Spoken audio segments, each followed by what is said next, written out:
Ready, ध्यान देना, शुरू करो। देखो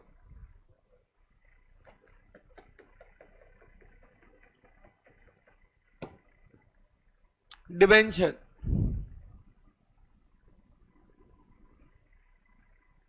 सुनो पहले तो दो जात के डिबेंचर होते हैं, कन्वर्टिबल डिबेंचर, अबे तबेले वाले, हाँ चलो ध्यान देना, दो जात के डिबेंचर होते हैं, एक कन्वर्टिबल डिबेंचर और दूसरा नॉन कन्वर्टिबल डिबेंचर। नाउ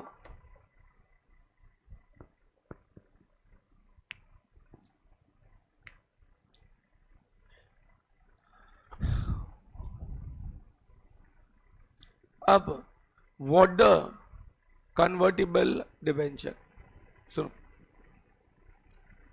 दुर्वा, व्हाट द करियर,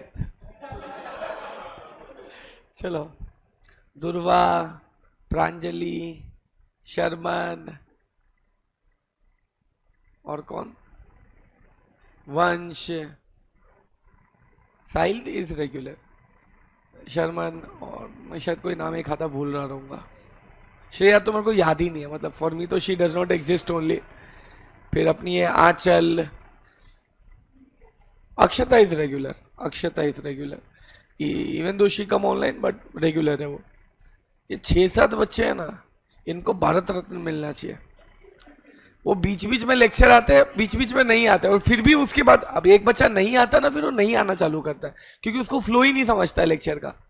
ये लोग नहीं आते, फिर नहीं आते। चलो I hope they are not appearing in सितंबर, या अपियर कर रहे हैं कुछ भी, दोनों group, they should not, trust me. मैंने मेरे 17-20 साल के करियर में ना, मजाक नहीं कर रहा हूँ, 17-20 साल के करियर में इतने इरेगुलर स्टूडेंट्स को दोनों ग्रुप अपीयर करते नहीं देखा, लीव अबाउट क्रैकिंग इट। तो भगवान करे I will be the most happiest अगर वो रैंक ले आए तो, बट अगर मेरे बोलने से हो जाता तो मैं क्लास ही कंडक्ट नहीं करता, मैं सबको ब्लेसिंग दे देता, समझ आना। Does not work that way. CA journey है ना, सीए बनना ये किसी के ब्लेसिंग पे नहीं है। मैं ब्लेसिंग दे दूं और कोई सीए बन जाए तो सभी सीए बन जाते यार, does not work that way. वो प्रॉपर डिसिप्लिन, हार्डवर्क, डेडिकेशन के बेस पे आता है। मैं सच बताऊं तो रियल लाइफ में जो 5 लेक्चर भी मिस करता ना इंटर के, वो स्ट्रगल करता है इंटर में दोनों ग्रुप निकालने में, क्योंकि बहुत वास्ट सिलेबस है। जिसने 6-7 लेक्चर्स मिस किए ना ओवरऑल, उनका तुम पत्ता काट ही दो, unless they are brilliant child. तो थोड़ा सा मेरा रिक्वेस्ट है, बाकी सब्जेक्ट्स में ट्राई करो, एटलीस्ट डैमेज कंट्रोल करने का ट्राई करो जितना हो सके, है ना। मतलब please don't take it in a negative way. मैं तो चाहता हूं तुम लोग रैंक लेके पास हो जाओ, बट अगेन मेरे चाहने से कुछ नहीं होता है लाइफ में, है ना। तुम्हारे डिसिप्लिन, डेडिकेशन, कंसिस्टेंसी, उससे होता है। चलो ध्यान देना भी सब लोग। प्रांजलि बीमार है, अक्षता बोले बेटा आईसीआई नहीं पूछता ही है, बीमार था ना तो इस चैप्टर से नहीं पूछूंगा chapter questions. They will ask you question irrespective of तुम बीमार था या नहीं था। सो बीमार वालों के लिए अलग पेपर, हेल्दी लोगों के लिए अलग पेपर, जो लोग दूर रहते हैं उसके लिए अलग पेपर नहीं बनने वाला है। आईसीआई सबकी इक्वली बजाता है। आ जाओ एनीवेज, चलो कन्वर्टिबल डिबेंचर, दूसरा नॉन कन्वर्टिबल डिबेंचर। एक कन्वर्टिबल डिबेंचर जो इक्विटी शेयर्स में कन्वर्ट हो जाता है, इसमें पार्टली कन्वर्टिबल भी हो सकता है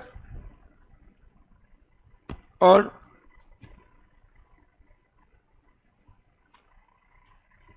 फुल्ली कन्वर्टिबल भी हो सकता है, समझ रहे। पार्टली कन्वर्टिबल भी हो सकता है और फुल्ली। और नॉन कन्वर्टिबल पार्टली क्या होता है, जो पार्टली क्या होता है, सर्टेन पोर्शन का पार्ट डिबेंचर का इक्विटी में कन्वर्ट होगा और फुल्ली मतलब पूरा इक्विटी में। नॉन कन्वर्टिबल क्या होता है? तो कन्वर्ट नहीं होगा रे, जो रिडीम हो जाएगा कैश में, समझ रहे हैं? अच्छा, कंपनी अगर ये इशू करे तो कहीं ना कहीं इक्विटी शेयर डाइल्यूट होगा ना यार, तो कन्वर्टिबल इशू करने के लिए एसआर इन जीएम पास करना पड़ता है। एसआर इन जीएम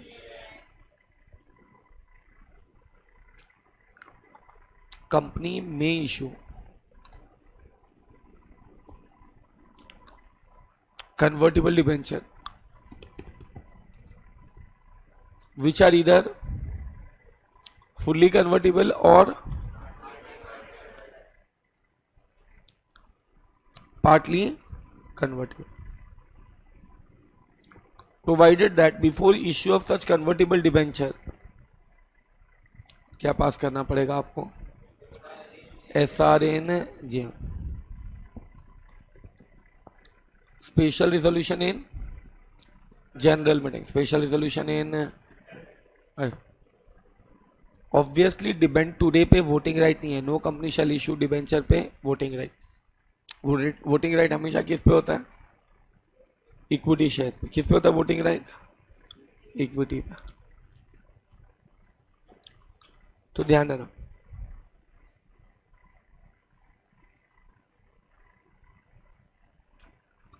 तो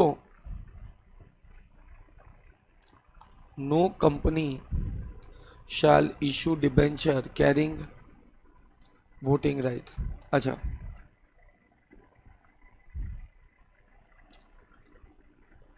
कंपनी में issue secured debenture, maximum tenure cannot exceed 10 years. तो कंपनी सिक्योर्ड डिबेंचर भी इशू कर सकती है और अनसिक्योर्ड डिबेंचर भी इशू कर सकती है। अब बोलते अगर कंपनी सिक्योर्ड डिबेंचर इशू करती है ना, तो उसका मैक्सिमम टेन्योर कितना हो सकता है? Maximum tenure can not exceed 10 years. However जो ये 4 लिस्ट ऑफ कंपनीज है, इसका टेन्योर 30 ईयर्स हो सकता है। It can be 30। Infrastructure company, क्यों? इंफ्रास्ट्रक्चर कंपनी लेट क्या कमाएगा, तो जो लेट कमाएगा वो लेट चुकाएगा, जो लेट कमाएगा वो लेट चुकाएगा ना। तो ये इंफ्रास्ट्रक्चर कंपनी तो पता ही है तुमको। इंफ्रास्ट्रक्चर फाइनेंस कंपनी मतलब ऐसी फाइनेंस कंपनी जो किसको लोन देता है? किसको देता है लोन? लोन किसको देता है? Infrastructure company. लोन किसको देता है? Infrastructure company. Infrastructure debt fund NBFC. क्या होता है इंफ्रास्ट्रक्चर डेट फंड एनबीएफसी? क्या होता है? ये ऐसा एनबीएफसी है, ये ऐसा एनबीएफसी है जो किसको लोन देता है? और लास्ट जो बोला एमसीए के अप्रूवल से कोई भी कंपनी 30 ईयर्स का इशू कर सकती है। तो मुझे बताओ, कंपनी कन्वर्टिबल नॉन कन्वर्टिबल दोनों इशू कर सकती है? अगर कंपनी क्या इशू कर रहा है? Convertible. Secured unsecured, convertible non convertible. Company अगर कन्वर्टिबल इशू करे क्या पास करना पड़ेगा? एसआर इन जेम। अच्छा, कन्वर्टिबल डिबेंचर अपना तुम डिबेंचर इशू करा, क्या टेन्योर हो सकता है उसका? 10 ईयर। लेकिन 4 टाइप की कंपनी, कौन सी company? Infrastructure company, infrastructure finance company, infrastructure debt fund NBFC and और any company with approval of MCA. कितने साल के लिए इशू कर सकती है? इधर तक क्लियर हो गया? ये अब मान लो कृषा मेरी डॉटर है, डॉटर जैसी हो गई ना, इसकी शादी करनी है 2027 में। ये तो दहेज के लिए तुम्हें को अभी से पैसा जमा करना पड़ेगा ना यार। हाँ बोल रही है, दहेज दहेज फंसा लेना एक लड़के को इससे अच्छा। तो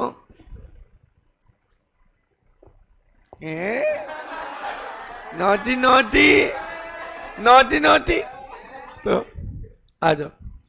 तो बोले कि मैं हर मतलब तेरे को सुकून की जिंदगी पसंद नहीं है, आज दूसरे को बकरा बनाया तो तू बीच में कूद रही है, फिर बोतल लेके झुंझुना बनाएगी। चलो, तो ध्यान है ना। तो अब इसकी शादी के लिए मैं पैसा जमा करेगा ना थोड़ा थोड़ा, इसको बोलते हैं रिजर्व। क्या बोलते हैं इसको? तो डिबेंचर के लिए मैं डिबेंचर रिडेम्पशन रिजर्व बनाऊंगा। डिबेंचर के लिए क्या बनाऊंगा मैं? Debenture redemption reserve. Debenture redemption reserve has been created by the company in the manner as may be prescribed. अच्छा, ये डिबेंचर रिडेम्पशन रिजर्व कहाँ से क्रिएट किया जाएगा? डिबेंचर रिडेम्पशन रिजर्व कहाँ से क्रिएट किया जाएगा? Profit available for distribution of dividend. कहाँ से क्रिएट किया जाएगा? Profit available for distribution of dividend. अब मेरी बात को सुनो। DRR is created out of profit available for distribution of dividend. जिस प्रॉफिट से तुम क्या डिस्ट्रीब्यूट कर सकता है? डिविडेंड। उसी प्रॉफिट से क्या क्रिएट होगा? DRR। तो इसमें दो आएगा, PNL आएगा, फ्री रिजर्व्स आएगा। क्लियर है? अच्छा, अगला। तो DRR मैंने दहेज के लिए पैसा लाया था। अब मेरा एक बेटा है जिसको लेट्स से इसका नाम प्रीत, इसको ड्रग्स फूकने का आदत है।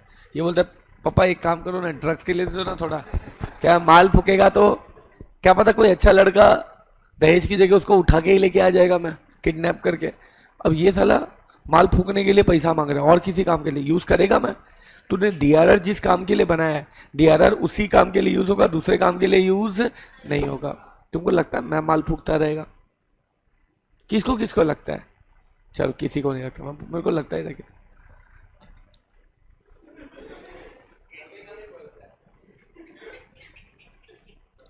चलो चलो, तो ध्यान देना। तो देखो सब ठीक हो जाएगा।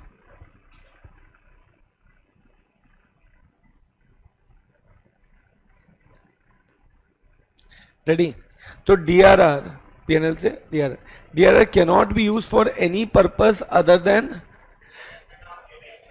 Redemption of debenture. तो DRR डिबेंचर के रिडेम्पशन के अलावा किसी भी और पर्पस के लिए यूज नहीं होगा। क्लियर है ये? तो DRR cannot be use for any purpose other than redemption of debenture. Creation of DRR and DRI। DRR and DRI। अब मेरी बात को ध्यान से सुनो। Creation of DRR and DRI बोलते हैं टाइप्स ऑफ कंपनी। देखो इधर, अब है ना, कितना परसेंट तुम DRI बनाएगा? डिबेंचर रिडेम्पशन इन्वेस्टमेंट रिजर्व, ये सब तो जीरो ही है ना यार। Listed NBFC and housing finance company अगर है, क्या है मेरे अजीब से दिखने वाले बच्चों? Listed NBFC and housing finance company. तो अगर उनका पब्लिक इशू है, DRI तो 0% ही है। DRR कितना परसेंट है? 15%। और अगर प्राइवेट प्लेसमेंट है तो ये DRI तो जीरो ही है। DRR कितना है? 15%।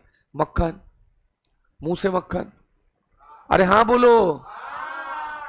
तो लिस्टेड NBFC हो या हाउसिंग फाइनेंस कंपनी हो, चाहे पब्लिक इश्यू है प्राइवेट प्लेसमेंट हो, DRI कितना है? अरे DRI कितना है? अबे सालो, DRI कितना है? तुम लोग हग ही के मानेगा। DRI कितना है किधर शर्मन? तू बोली आ रहा है वो पीछे से। कल क्या बोला था वो? कर उसको वीडियो कॉल, कल वीडियो कॉल उसको, तभी अरे वीडियो कॉल फट से उठाएगा वो। सर थोड़ा मिनिमाइज करो ना। कौन बोल रहा है? चल ए बाबा, पता चला अलग ही स्टेप में।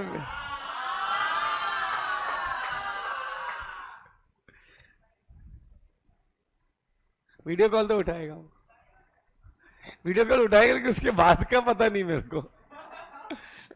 चलो ए वो मीम मीम कौन सा था? यस बेबी 2, यस बेबी 1, किसका था वो? रिजवान का था ना, मोहम्मद रिजवान। नहीं देखा तुम लोग? है ना? It's true. साला पागल। ठीक है चलो ध्यान रख। हाँ इसको साला सब समझा के रखिए ये। हाँ हाँ चलो तो ध्यान देना।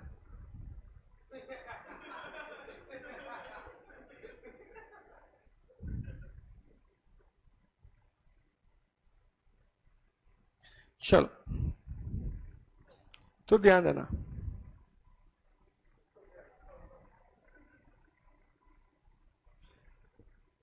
तो मुझे बताओ, लिस्टेड एनबीएफसी होगा या हाउसिंग फाइनेंस कंपनी होगा? क्या बोला मैं? लिस्टेड एनबीएफसी होगा या हाउसिंग फाइनेंस कंपनी होगा। तो डीआरआर कितना परसेंट है? 0%।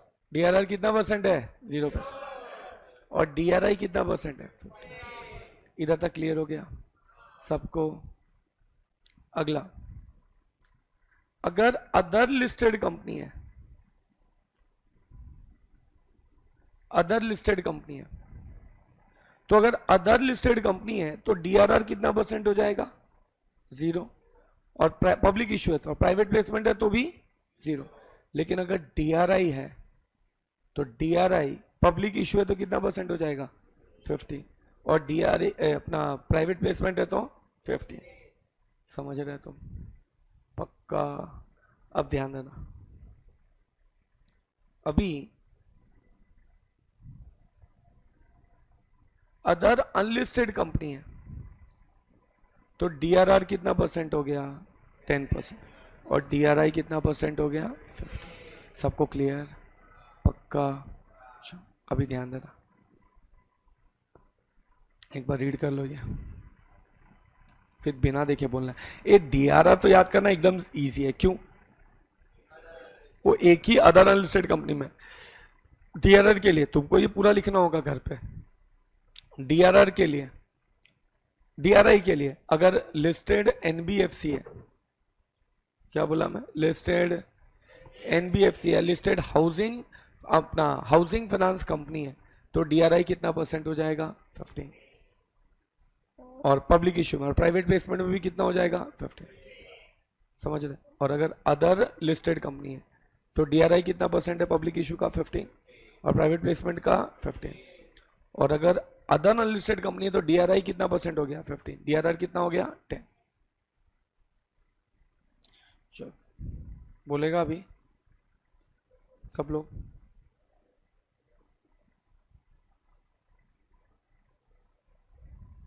बोलेगा?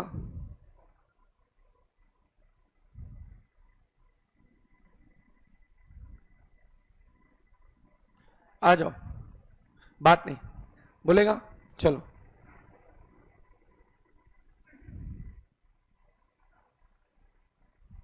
अगर बोलो मुझे, लिस्टेड लिस्टेड कंपनी है, क्या बोला मैं? लिस्टेड कंपनी है या एनबीएफसी है? लिस्टेड कंपनी है या एनबीएफसी है? पब्लिक इश्यू में कितना रहेगा डीआरआई? डीआरआई कितना रहेगा पब्लिक इश्यू में? अरे डीआर, तुम लोग साले रीड करो ये, रीड करो ये, गधे जैसा बिहेव कर रहे हो तब से। रीड करो ये, 0 क्यों बोल रहे हो? रीड करो। तो मैं पागल, मैं बहरा हूं मतलब? नहीं तो मेरे कान में प्रॉब्लम है फिर।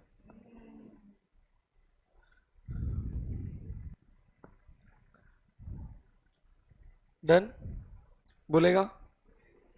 चलो आंसर दो।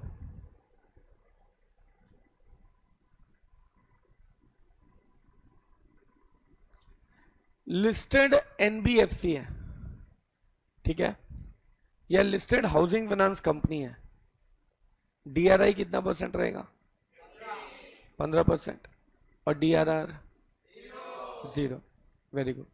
एंड पब्लिक इश्यू है, लिस्टेड अपना लिस्टेड एनबीएफसी में चाहे लिस्टेड हाउसिंग फाइनेंस कंपनी में, डीआरआई पब्लिक इश्यू में कितना परसेंट है? 15। और प्राइवेट प्लेसमेंट में 15 और DRR का 0. Other listed company DRR 0. DRI public issue और private placement. Other unlisted company DRI. याद हुआ सबको? पक्का? चलो ठीक, अभी ध्यान देना.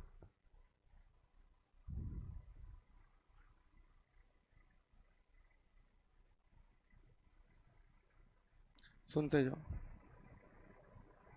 अभी है ना, percentage of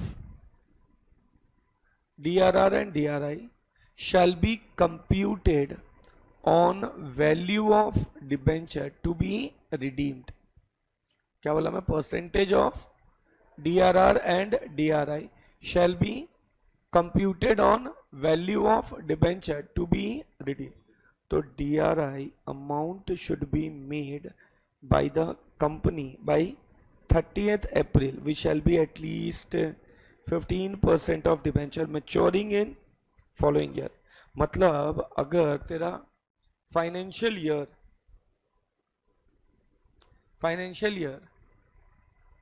22-23, क्या बोला मैं? फाइनेंशियल ईयर 22-23 में कितना मैच्योर हो रहा है?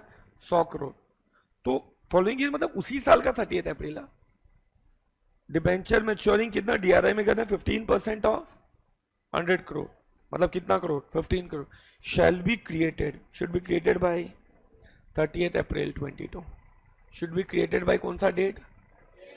Should be created by 30th April 22. 30th April 22 तक क्रिएट कर लेना. अब DRI amount shall be either क्या? Deposited in schedule bank account. तो या तो तुम शेड्यूल बैंक में डिपॉजिट कर दो, या तो तुम गवर्नमेंट सिक्योरिटीज में डिपॉजिट कर दो. क्या बोला मैं? या तो शेड्यूल बैंक में डिपॉजिट कर दो, या तो तुम गवर्नमेंट सिक्योरिटीज में डिपॉजिट कर दो. अच्छा, amount of DRI should not fall below कितना percent? 15% unless the debentures are redeem. ये क्या रीजन है शेड्यूल बैंक और गवर्नमेंट सिक्योरिटीज में इन्वेस्ट करने के लिए? सोच के बताइए. ये कैसे ये रिस्क फ्री होता है? क्या होता है ये? Risk free. मतलब ये ऐसा होता है ना जिसमें प्राइस गिरेगा कि नहीं गिरेगा? सोच के बताइए. एक ये रीड करो ना सब लोग.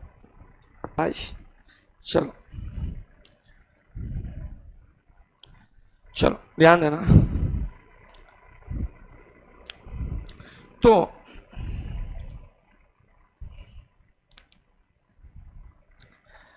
अभी सुनो. तो ये लोग क्या बोलते हैं कि जो DRR है कितना परसेंट है? 0. बाकी सबका अदर अनलिस्टेड कंपनी में कितना है? 10. और DRI कितना है? लिस्टेड हो, लिस्टेड NBFC हो, अदर लिस्टेड कंपनी हो, हाउसिंग फाइनेंस कंपनी हो, या अनलिस्टेड कंपनी हो अदर, सबका कितना है? 15%. कितना क्लियर हो गया सब? एकदम अच्छे से. तुम लोग ने रीड नहीं किया ना?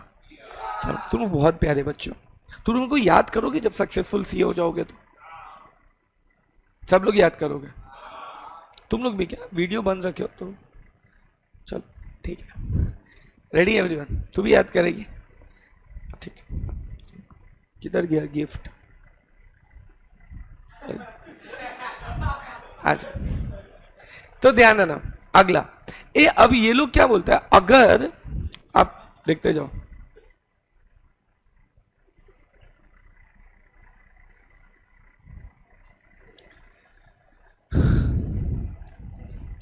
ध्यान देना.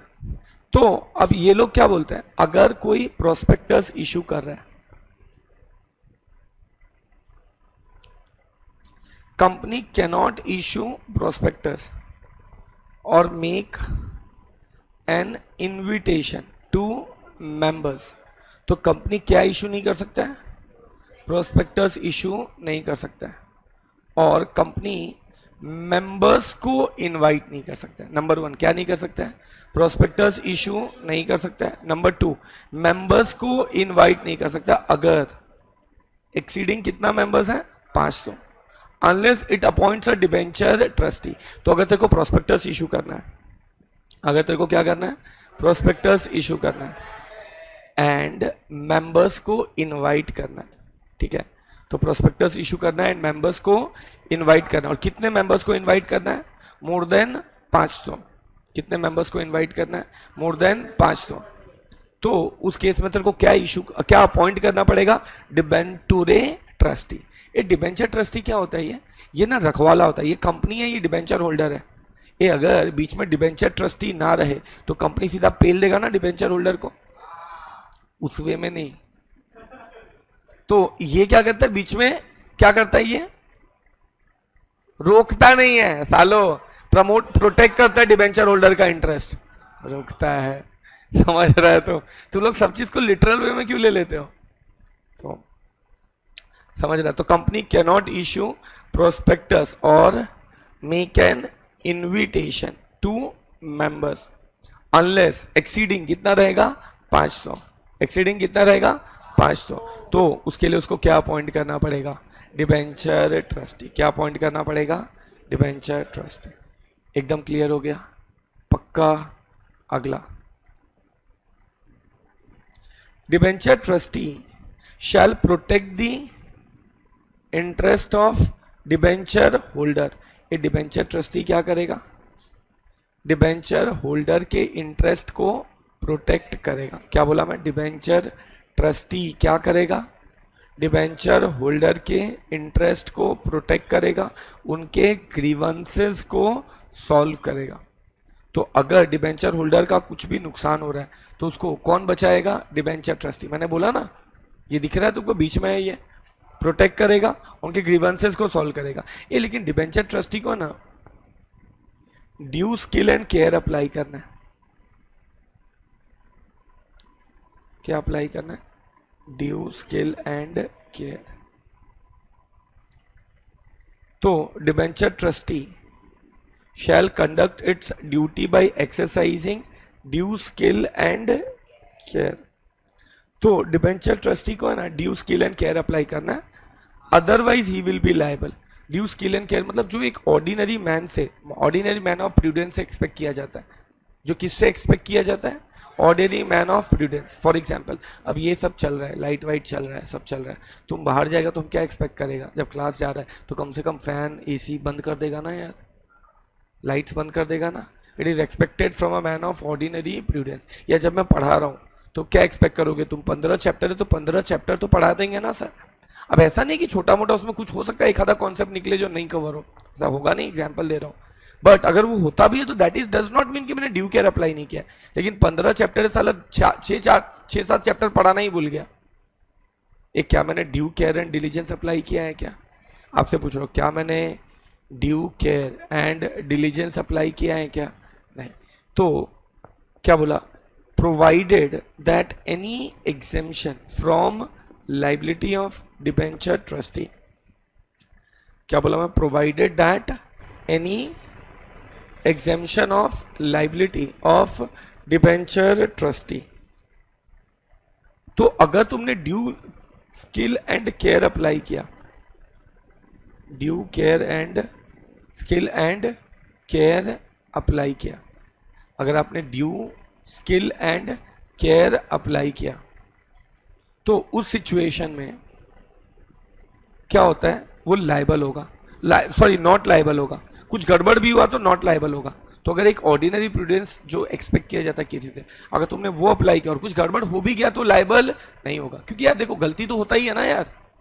लेकिन अगर वो अंधे घोड़े जैसा काम कर रहा है, अंधे घोड़े समझा, कलश आप लोग समझे, तो बोला अंधे घोड़े जैसा अगर उसने काम किया और ध्यान नहीं दिया और गड़बड़ हो गया, ए साहिल उठा के फेंक देगा तेरे को। मैं मेरे को सब समझ रहा है तू क्यों कर रहा है, ठीक है?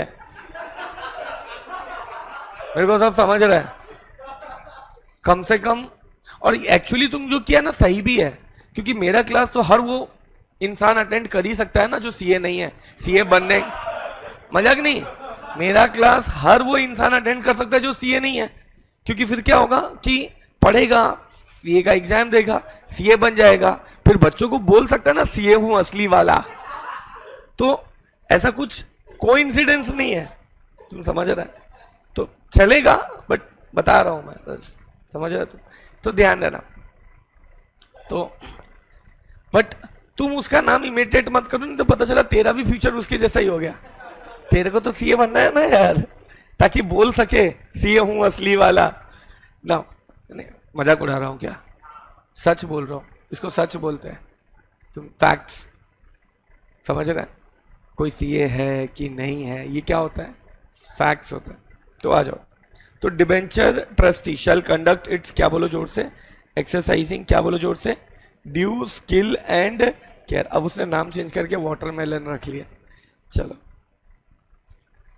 This name is still better, कुछ तो लॉजिक है इस नाम में, the other one was not.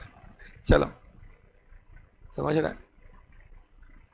अब मेरा नाम राकेश मिश्रा है, तो मैं खुद को आरएम बुला सकता हूं ना, खुद को आरकेएम थोड़ी बुलाऊंगा। राकेश का आर ले लिया, बीच में के ले लिया, फिर एम ले लिया, there has to be some sense ना। चलो, जबरदस्ती का। चलो, हाँ तो, हाँ नहीं कुछ नहीं, वो एक बात था, एक स्टोरी था। हाँ, तो अगर डिबेंचर ट्रस्टी को क्या अप्लाई करना होता है? Due skill and care. क्या अप्लाई करना होता है? Due skill and care. लेकिन अगर नहीं अप्लाई किया तो उसको पनिशमेंट होगा ना यार। तो अगर समझो मैं 15 चैप्टर था, 4 चैप्टर पढ़ाना ही भूल गया, अदर लॉ पढ़ाना ही भूल गया, मुझे तो पनिशमेंट होना चाहिए कि नहीं? मुझे होना चाहिए ना यार।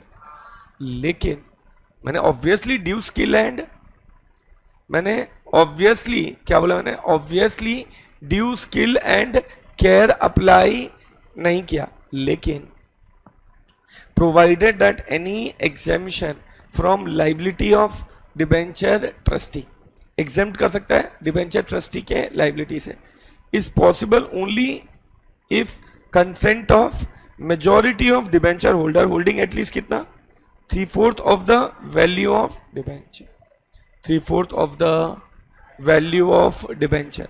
तो ये लोग क्या बोलते हैं कि डिबेंचर ट्रस्टी जो है, डिबेंचर ट्रस्टी की लाइबिलिटी कब एग्जेम्प्ट हो सकती है? मतलब उसने नेग्लिजेंस किया है, उसने ड्यू डिलीजेंस अप्लाई नहीं किया। मैं तुमको 4 चैप्टर पढ़ाना भूल गया तो मैंने ड्यू डिलीजेंस अप्लाई नहीं किया ना।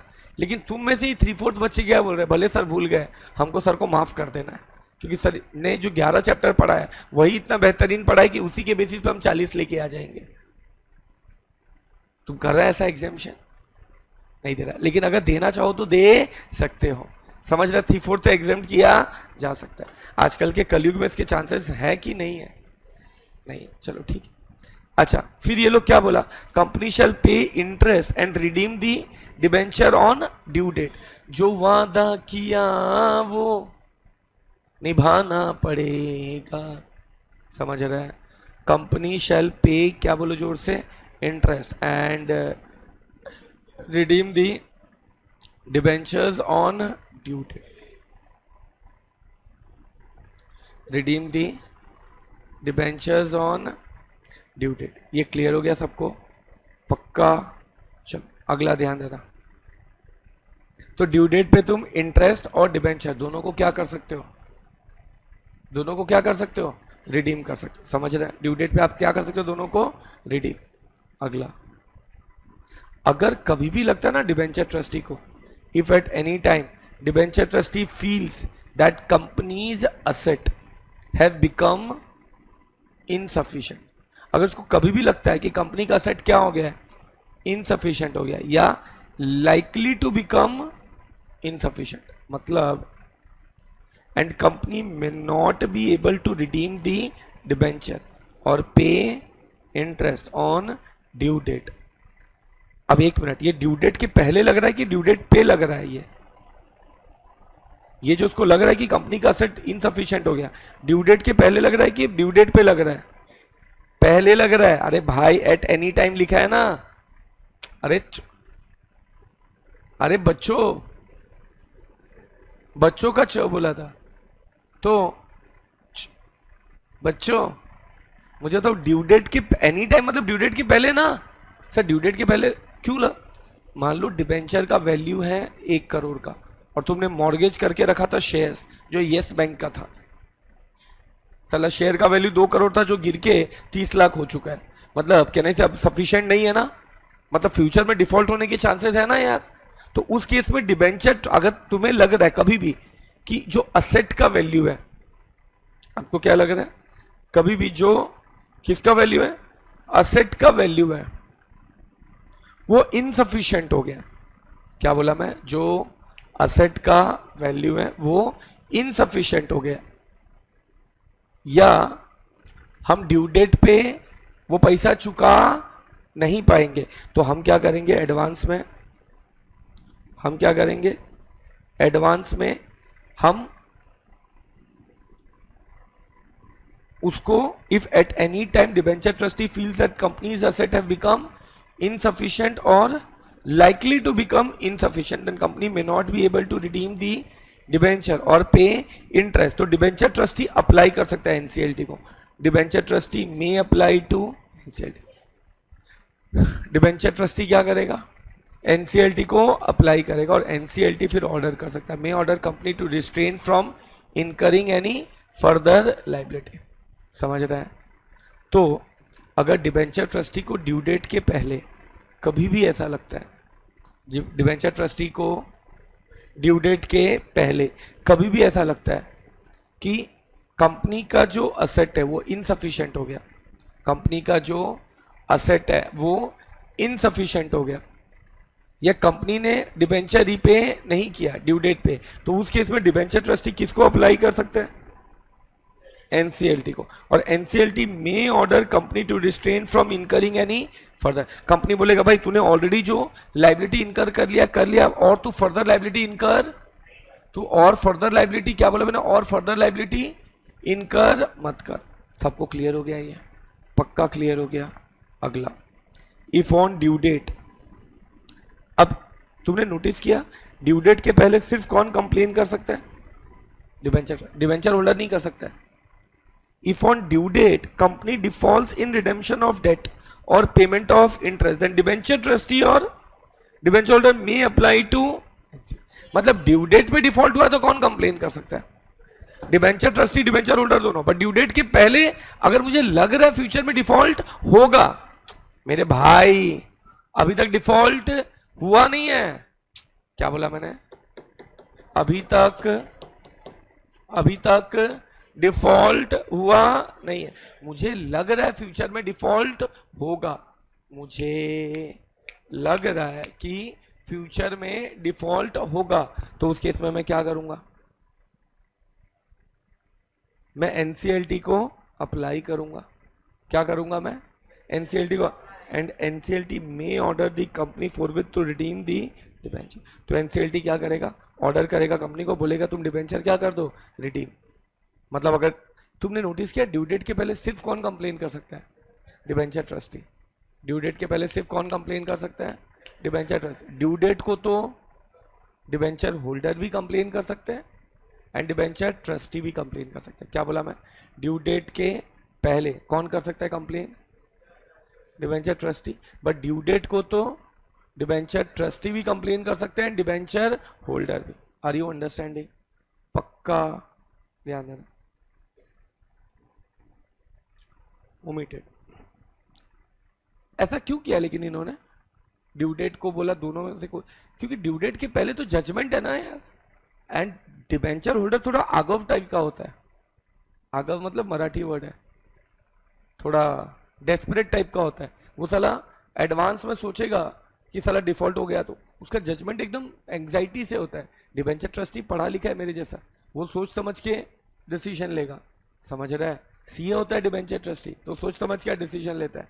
अरे तुम लोग क्या हंसते हो, तो एक मिनट फैक्ट ही बोलता हूँ ना, सीए होता है या जो भी है, तो मैं तो सीए हूं ना यार असली वाला, तो ये मस्ती करता हूँ, तुमको लगता है मैं इनडायरेक्टली टॉन्ट मारता हूँ किसी को, इनडायरेक्टली नहीं मारता। चलो तो ध्यान देना, गुड़िया कॉफी खाएगी, हाँ कॉफी खाएगी, मजा आएगा। अबे साला, उठाओ उसको, उठाओ उसको। कोई बात नहीं, गंदा नहीं हुआ, पैकेट में है। तो ली क्यों फिर? दे भाई मेरे को वापस दे।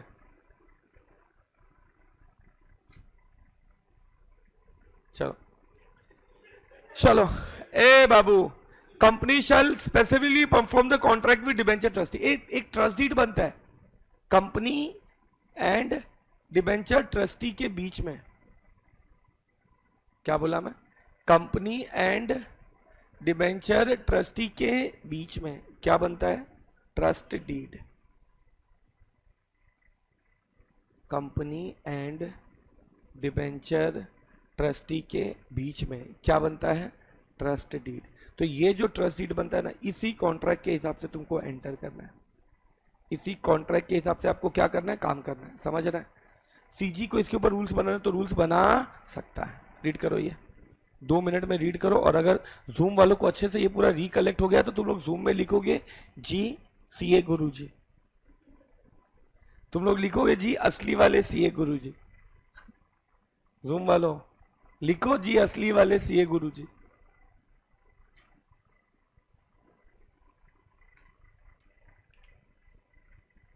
अक्षता बहुत प्यारी बच्ची, good quality Akshata you. Done. अरे रीड कर रहे हैं तुम लोग? चलो, तुम लोग का हो गया जुम्बीस। दुर्वा ने कुछ नहीं लिखा। Durva, can I take it as तुम मेरे को असली वाला नहीं मानती हो? दुर्वा बहुत प्यारी लड़की है ना?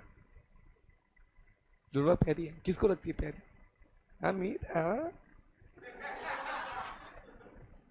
तुम बहुत अंदर ही अंदर तुम्हारे क्या खिचड़ी पक रहा है ना, हमको समझ नहीं रहा। परेशान नहीं करना दुर्वा को, अच्छी लड़की है, गुड क्वालिटी दुर्वाशी। चलो अपना अपना ये क्या है वो? शहर कैपिटल। हाँ शहर कैपिटल आज 4.1 4.1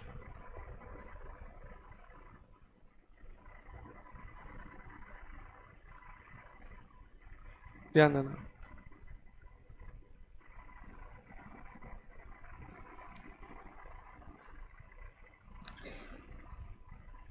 देखो इधर,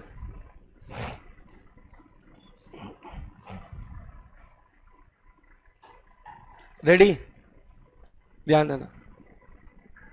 1 हो गया, 2 हो गया, 3 हो गया, 4 हो गया, 5 हो गया, 6 हो गया, 7 हो गया, 8 हो गया, सॉरी 8 बाकी है लेकिन करेंगे, 9 हो गया, 10। आ जाओ। अब ना 10 स्टार्ट करने के पहले एक कॉन्सेप्ट है जो डिस्कस कर रहा हूं, and then I will discuss the 10th point. Ready है सारे अजीब से दिखने वाले बच्चों? चलो ध्यान देना। ऑल बॉयज गर्ल्स कॉलेज, ध्यान देना, क्योंकि वो बॉयज गर्ल्स नहीं, is a great human being, अलग पर्सनालिटी, इसलिए इस हिसाब से बोलो। तो दोस्त ऐसा रिलेशन है अपने बीच में, अपन तो है ना एकदम उस तरीके का रिलेशन शेयर कर। तो ध्यान देना। तो देखो इधर, अब है ना ये लोग क्या बोलते हैं? Great personality college. आ जाओ। एक कौन डिबेंचर ट्रस्टी नहीं बन सकता है? No person shall be appointed as debenture trustee. देखो इधर, कौन डिबेंचर ट्रस्टी नहीं बन सकता? क्या बोला मैं? कौन कौन डिबेंचर ट्रस्टी नहीं बन सकता? तो no person shall be appointed as a debenture trustee if he beneficially hold shares in the company. If he, क्या बोला मैंने? Beneficially hold shares in the company. अब ध्यान देना, beneficially hold shares in the company. अब इसका मतलब क्या होता है?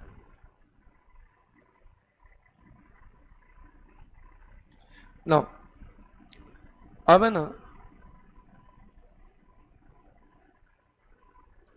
अब ये जो शेयर्स है ना, शेयर्स में ना ऐसा मैंने तुमको मैनेजमेंट में पढ़ाया था कि लीगल ओनर बेनिफिशियल ओनर अलग अलग हो सकते हैं।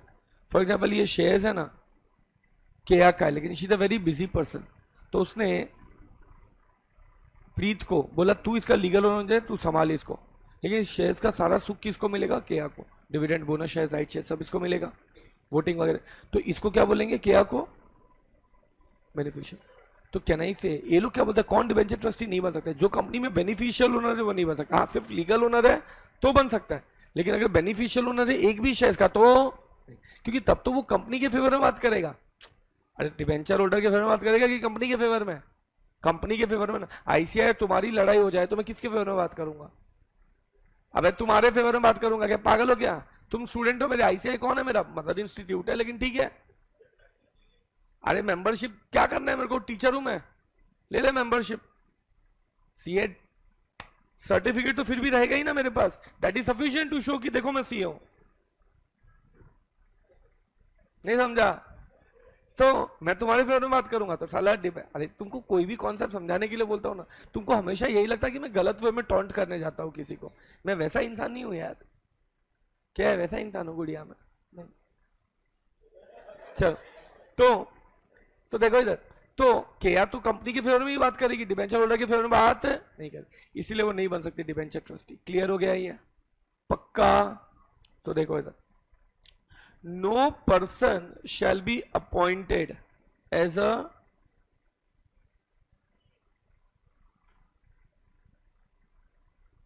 ध्यान देना, देखते जाओ, ध्यान देना।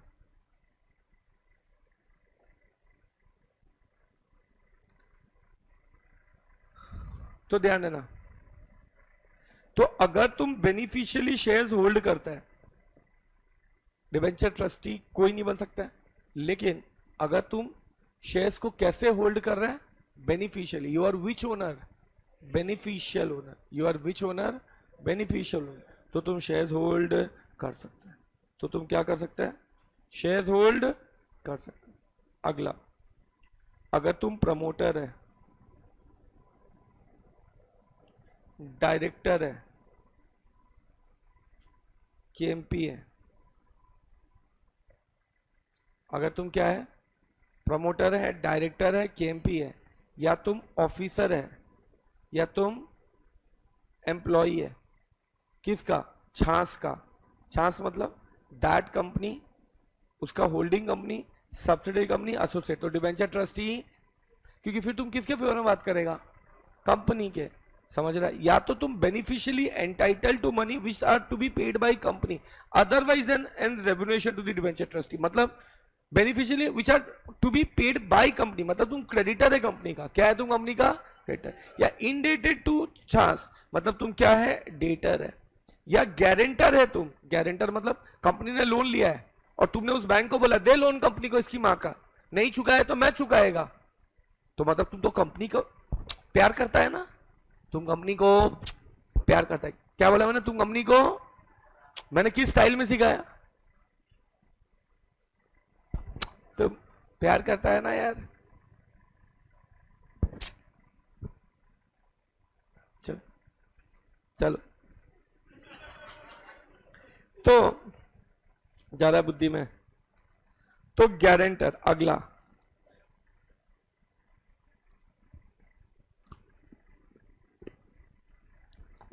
हैज एनी, गारंटर हो गया। हैज एनी पैक्यूनरी रिलेशन,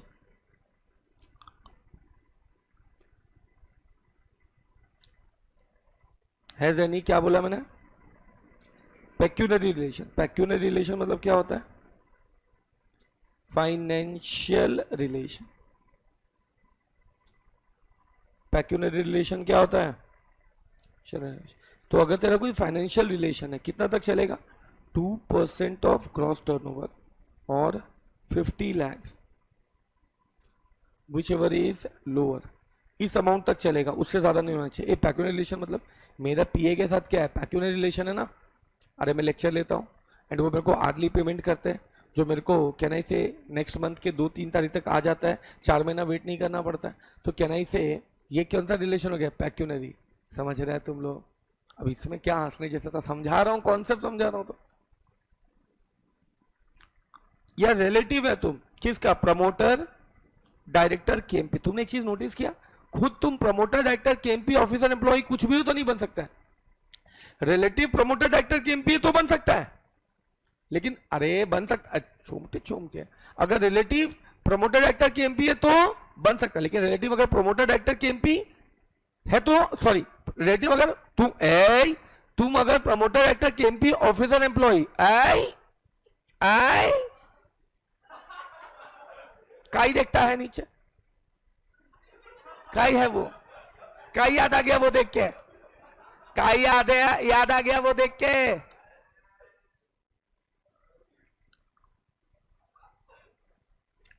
तो आज तुम मूड में नहीं लग रही है गुड़िया, पानी पानी पी थोड़ा सा।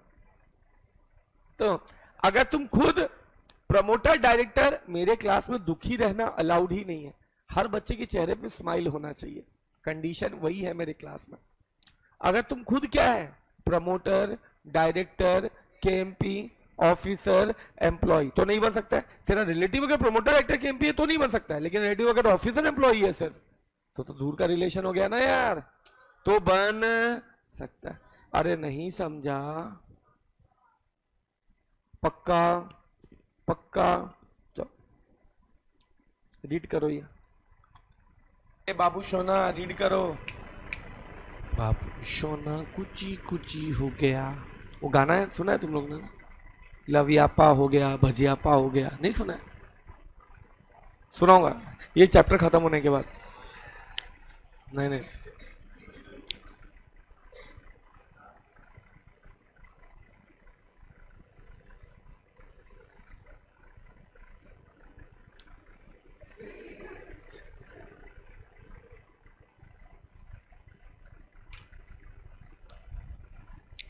चलो हो गया। पटेली मार रहा है, मैं मैथिली हूं, मैं भोजपुरी नहीं हूं। क्या बोलूं? नहीं इसमें क्या बोलता हूं, क्या बोलूं, बोल। ठीक है, हाँ की कर रहा छी, चलो दोनों गोटा साथ में घूमा जाए, खाना खाना खा लेनो, चलो साथ में जाई छी, आओ तो नीचा बैसो। आगे किच दई छी हम, समझ गया? खुश, चलो अच्छा। हाँ बंगाली से थोड़ा सिमिलर, चलो, लेकिन वो छोड़ो, वो बंगाली वो सब छोड़, तुम जो बोला उसका आंसर तो दे देता। चलो रेडी एवरीवन, आ जाओ आंसर दो, बोल। सीखना है देखो, आओ तो नीचा बैसू सीखो भाई। चलो रेडी एवरीवन। मेरी वाइफ के साथ हिंदी बोलता हूँ, बच्चों के साथ हिंदी बोलता हूँ, मम्मी के साथ हिंदी बोलता हूँ, पापा के साथ मैथिली बोलता हूँ, मेरे बड़ी बहन जो है उससे कभी फोन पे बात होता तो मैथिली, और फिर जो सेकेंड और थर्ड बाकी सिस्टर्स है उनके साथ हिंदी। वो पहले से वो जो जिस तरीके से बात करे वो सेट हो गया दिमाग में। चलो आ जाओ, चलो अब तुम्हारा बात मैंने माना, अब तुम मेरा बात मानो, ये मेरे को बताओ मेरे साथ। सबसे पहले क्या बोला, क्या नहीं होना चाहिए? बेनिफिशियल इंटरेस्ट नहीं होना चाहिए शेयर्स में, एक भी शेयर्स का नहीं होना चाहिए। फिर तुम promoter director KMP officer employ नहीं होना चाहिए, तेरा रिलेटिव प्रमोटर डायरेक्टर केएमपी नहीं होना चाहिए, डेटर नहीं होना चाहिए, क्रेडिटर नहीं होना चाहिए, फाइनेंशियल रिलेशन अगर है तो डेटा क्रेडिटर तो 1 रुपए का भी नहीं होना चाहिए, फाइनेंशियल इंटरेस्ट तो चलेगा कितना, 2% ऑफ टर्नओवर और 50 लाख फ्यूचर इज लोअर से कम होना चाहिए, क्लियर? गारंटर नहीं होना चाहिए। इसका फोटो ले लिया ना, लिखना रहेगा वो, लिखना रहेगा वो भी। आंसर दो इसका। व्हाट आर दी, पागल है साले, what are the provisions of the Companies Act 2013 relating to the appointment of debenture trustee by a company, whether the following can be appointed as a debenture trustee. पूछते क्या ये लोग as a debenture trustee appoint हो सकते हैं क्या? बताइए सोच के, क्या ये लोग as a debenture trustee appoint हो सकते हैं क्या? तो देखो,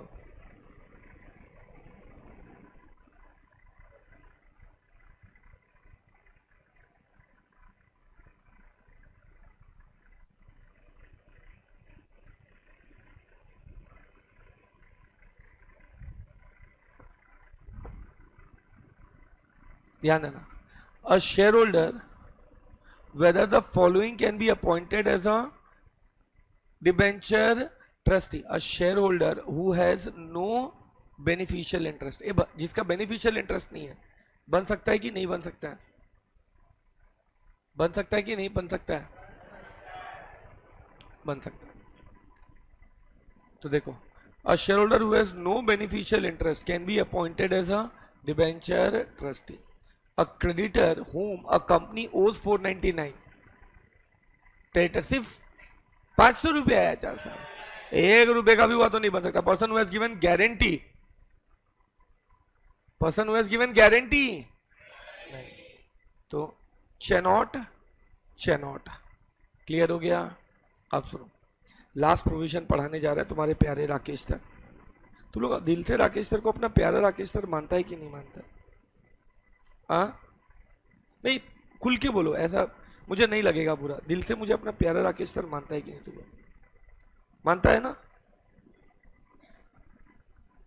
छोड़ो, जाने दो, मुझे लगता है तुम लोग मेरे को हर्ट करने के लिए ही यहाँ बैठे हो। मैं लेकिन बोला तो तुमने भी था कि तुम क्लास में कैलाशगिरी नहीं करोगे, करते हो ना?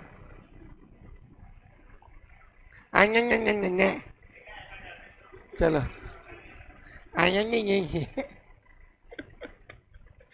चलो आ जाओ, बहुत प्यारा बच्चा है ये। अब सुनो, अब ना एक कंपनी है के लिमिटेड।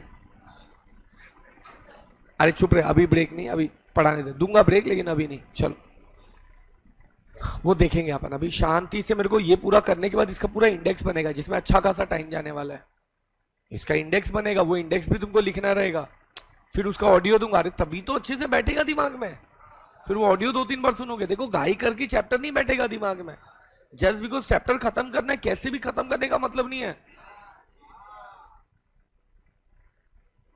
और ऑडियो दूंगा, फिर आएगा ब्रेक, तब तक कोई ब्रेक का नाम जो लेगा उसको खत्म ही कर दूंगा संसार से।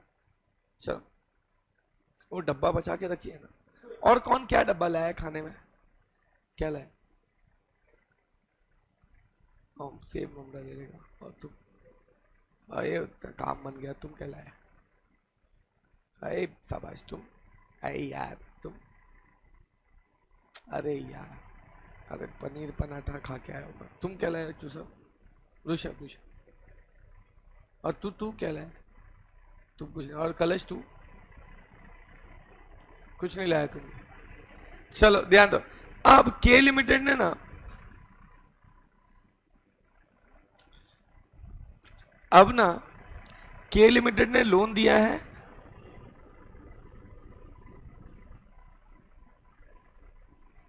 कृषा को। अब कृषा भाई साहब है ना, इसको लोन दिया है और वो के लिमिटेड का ही शेयर्स खरीद रही है। ये तो चूना लगाने का धंधा है ना। चला, तुम लोन दिया, तुम्हारा ही चोमटा चोमटा, वीडियो ऑन करो, चोमटा चोमटा, तुमने लोन दिया है, तुमने चोमटे, तुमने लोन दिया है, एंड तेरे लोन देके वो तेरे से ही शेयर खरीद रहा है। मतलब के लिमिटेड ने लोन किसको दिया? कृषा को। के लिमिटेड ने लोन किसको दिया? कृषा को। और कृषा क्या कर रही है? के लिमिटेड का शेयर खरीद रही है। ये तो सीधा शेंडी लगाने का धंधा है ना। नहीं समझा? नहीं समझा? तो अगर तुमने लोन दिया है और कृषा शेयर्स खरीद रही है के लिमिटेड का, तो कहने से तो ट्रेडिंग बढ़ाने का गलत तरीका है ना। बोला ये अलाउड नहीं है। तुम लोन देके अपनी कंपनी का शेयर्स या होल्डिंग कंपनी का शेयर्स खरीदने के लिए बोल नहीं सकता। Section 6 restriction on giving loan for purchasing shares of company. No company shall give loan and advances. No company shall give loan and advance और provide any guarantee or security related to loan to any person for buying, क्या बोलो जोर से, shares of the company or its holding। तो उस company का shares या झापड़ खाएगा, उस कंपनी का शेयर या होल्डिंग कंपनी का शेयर्स खरीदने के लिए तुम लोन दे नहीं सकते। समझ गया? लेकिन इसके एक्सेप्शन से टोटल 6 एक्सेप्शन, जब तुम लोन देके अपनी कंपनी का शेयर खरीदने के लिए बोल सकता है। एक्सेप्शन हो गया ना यार। पहला है प्राइवेट कंपनी, अगर 3 कंडीशन फुलफिल होता है तो नो कलश, sorry no body corporate should be the member. कलश क्यों बोला? क्योंकि बॉडी कॉर्पोरेट है ना, सेपरेट लीगल एंटिटी है, तो तुम एक नॉर्मल इंसान से अलग हो, तुम you yourself is an institute, तो no body corporate should be the member.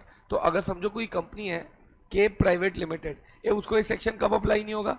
Reliance उसमें शेयर होल्डर नहीं होना चाहिए, रिलायंस बॉडी कॉर्पोरेट है ना, उसमें शेयर होल्डर नहीं होना चाहिए। अगर उसने लोन लिया है तो चलेगा। लोन अगर लिया है किससे?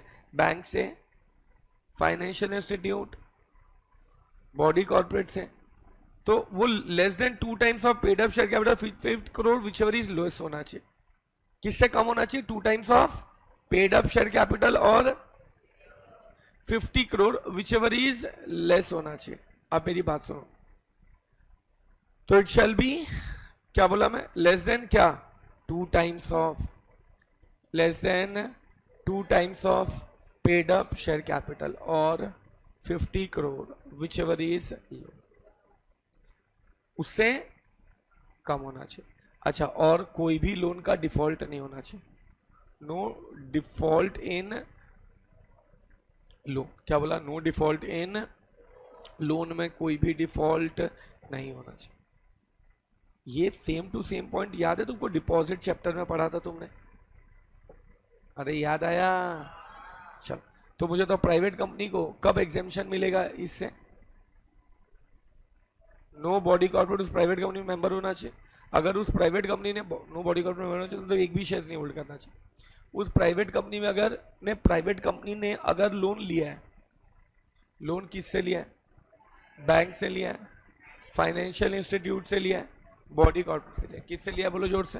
बैंक से, फाइनेंशियल इंस्टीट्यूट से, बॉडी। तो वो जो लोन लिया है that shall be less then क्या? 2 times of paid up share capital और 50 crore which is low, उससे उससे कम होना चाहिए। एंड उस लोन का कोई भी एग्जिस्टिंग डिफॉल्ट, उस लोन का कोई भी एग्जिस्टिंग डिफॉल्ट नहीं होना चाहिए। क्लियर है? ये पक्का क्लियर है? अब ध्यान देना, अब ध्यान देना। अभी है ना, अगर कोई आईएफएससी कंपनी है, आईएफएससी पब्लिक कंपनी है, विच इज सेटिस्फाइंग 3 कंडीशन। क्या बोला? कोई IFSC public company. What is IFSC company?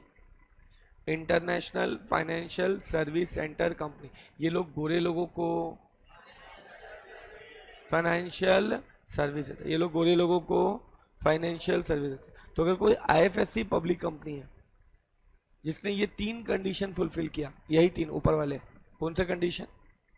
कोई बॉडी कॉर्पोरेट उसमें, no body corporate should be its member, body corporate उसमें मेंबर नहीं होना चाहिए। दूसरा, अगर लोन लिया है किससे? बैंक से, फाइनेंशियल इंस्टीट्यूट से and body corporate, bank, financial institution, body corporate, तो that loan should be less than 2 times of paid up share capital और 50 crore which is lower, उसका कोई एग्जिस्टिंग डिफॉल्ट नहीं होना चाहिए। तो आईएफएससी कंपनी, पब्लिक कंपनी को भी एग्जेम्पशन।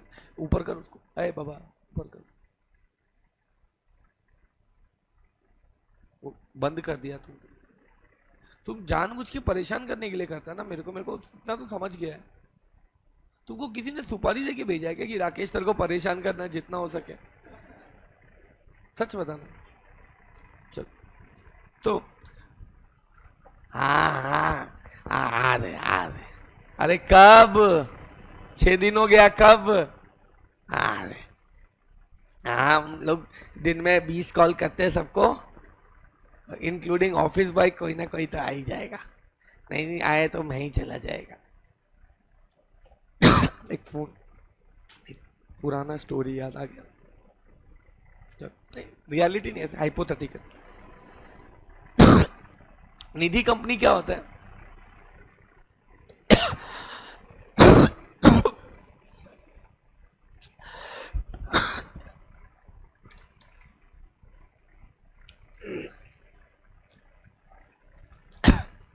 किसी ने तो गाली दिया या कोई तो याद कर रहा है, क्या पता कौन याद कर रहा होगा। निधि कंपनी का बताओ। मां बहन निधि लिमिटेड,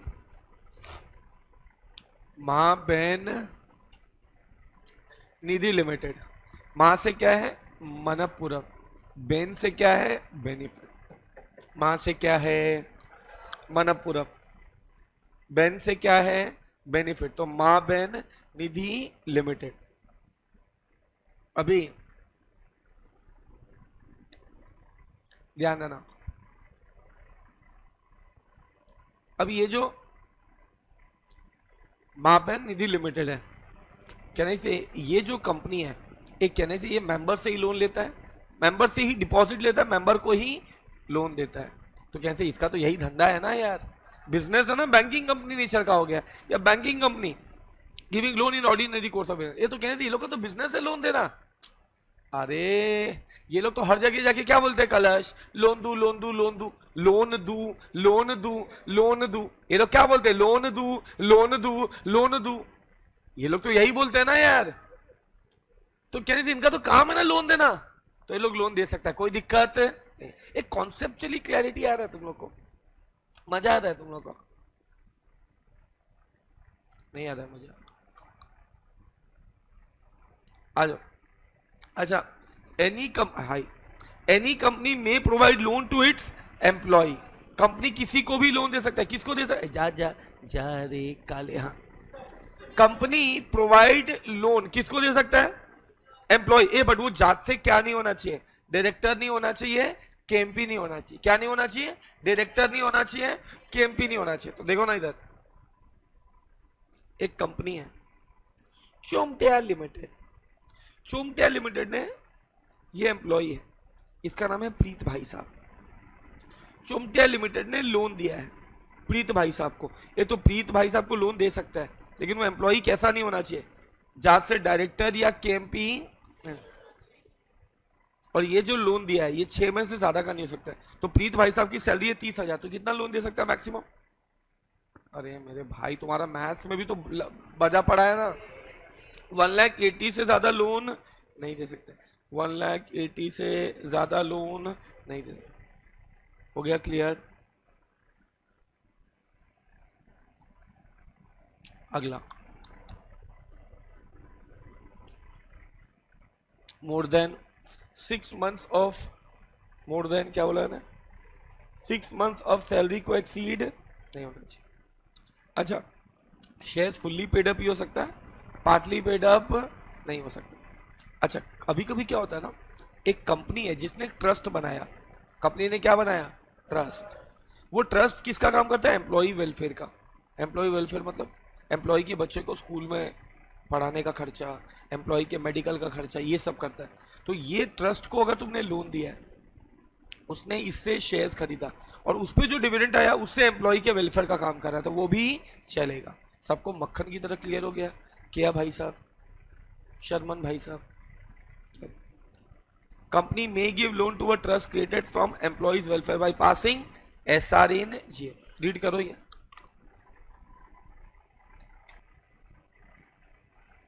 चलो डन, आ जाओ। क्या बोला, कंपनी लोन किसको नहीं दे सकता है, बैंक को नहीं दे सकता है, सॉरी कंपनी लोन किसको नहीं दे सकता है, किसी पर्सन को नहीं दे सकता है, so that he can buy shares of the company और दी होल्डिंग कंपनी, या गारंटी वगैरह सिक्योरिटी नहीं दे सकता है। 6 एक्सेप्शन है, किसको दे सकता है, पहला प्राइवेट, जो कितने कंडीशन फुलफिल करेगा, 3। दूसरा क्या है, अच्छा वो 3 कंडीशन क्या है, उसमें कोई बॉडी कॉर्पोरेट मेंबर नहीं होना चाहिए, जो लोन लिया है bank financial institute body corporation shall be less than 2 times of paid up share capital 50 crore which is lower, उसका कोई एग्जिस्टिंग डिफॉल्ट नहीं होना चाहिए।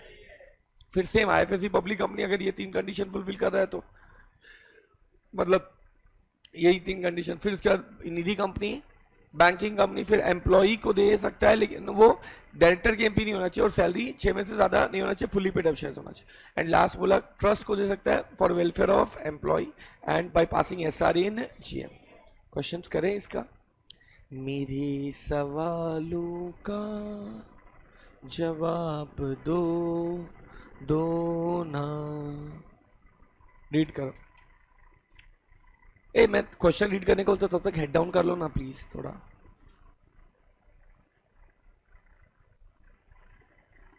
तुम फ्रेम में आओ पहला तो।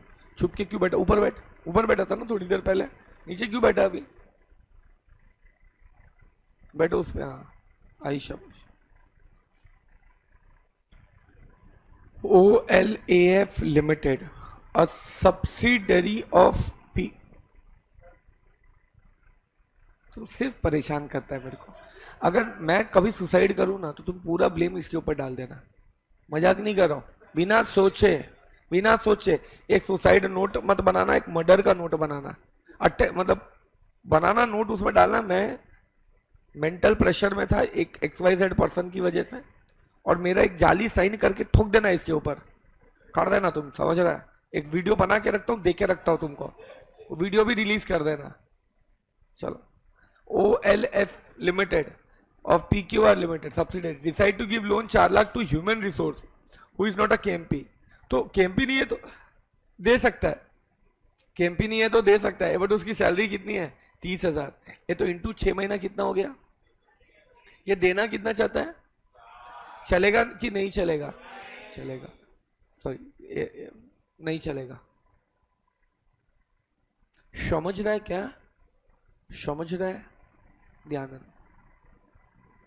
Two by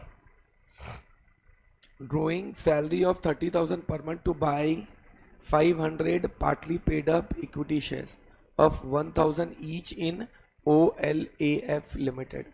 Examine the validity of company's decision under the provisions of Companies Act. Clear है ये? अब देखो 500 partly paid up equity shares है ये, तो पहले तो पार्टली पेड अप भी नहीं चलेगा और ये 1,80,000 से ज्यादा नहीं चलेगा।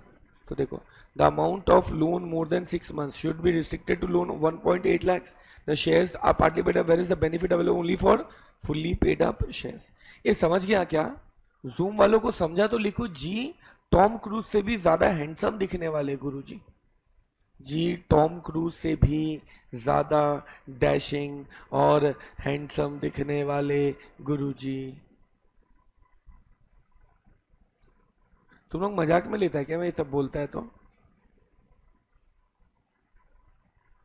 मेरा साहिल ही अच्छा बच्चा है, उसको टीचर के लिए बहुत रिस्पेक्ट है।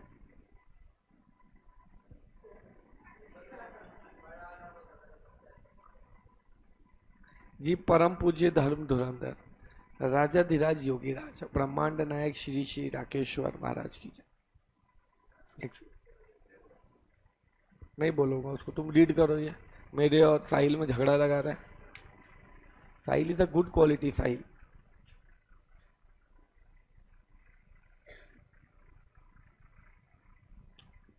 The board of directors of Rajesh export limited, a subsidiary of Manish Limited, decides to grant a loan of 3 lakh to Bhaskar, the finance manager of Manish Limited, getting salary of 40,000 per month।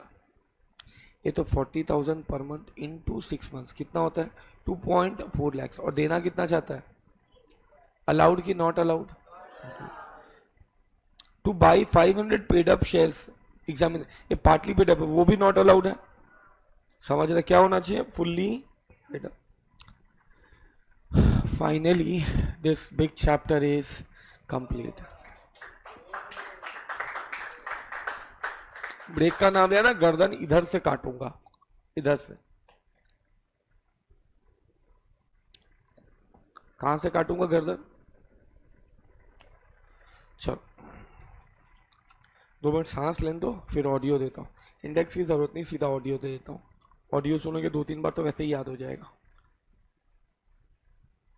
रुक जाओ 2 minute. क्या?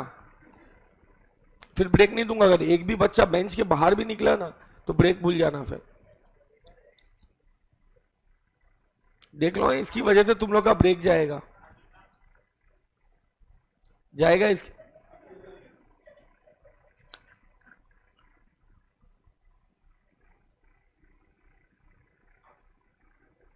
क्या कर रहा है तू?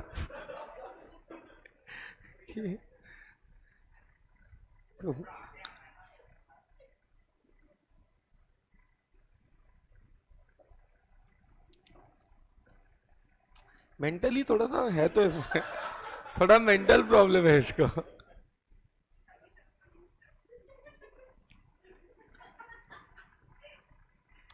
वो technically तो बाहर निकला ही है।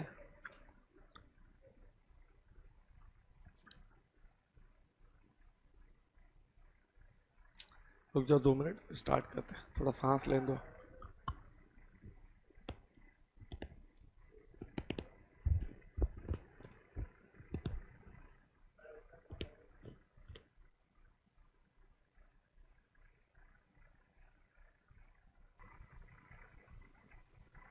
ओके बच्चा लोग, zombies, I'm going to give you audio zombies. How's the जोश? Hi sir.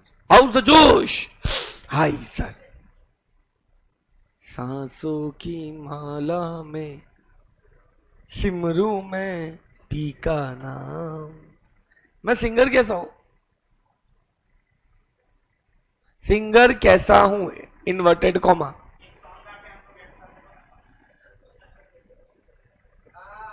राहों में उनसे मुलाकात हो गई। राहों में उन, अबे तो सॉन्ग ही है ये।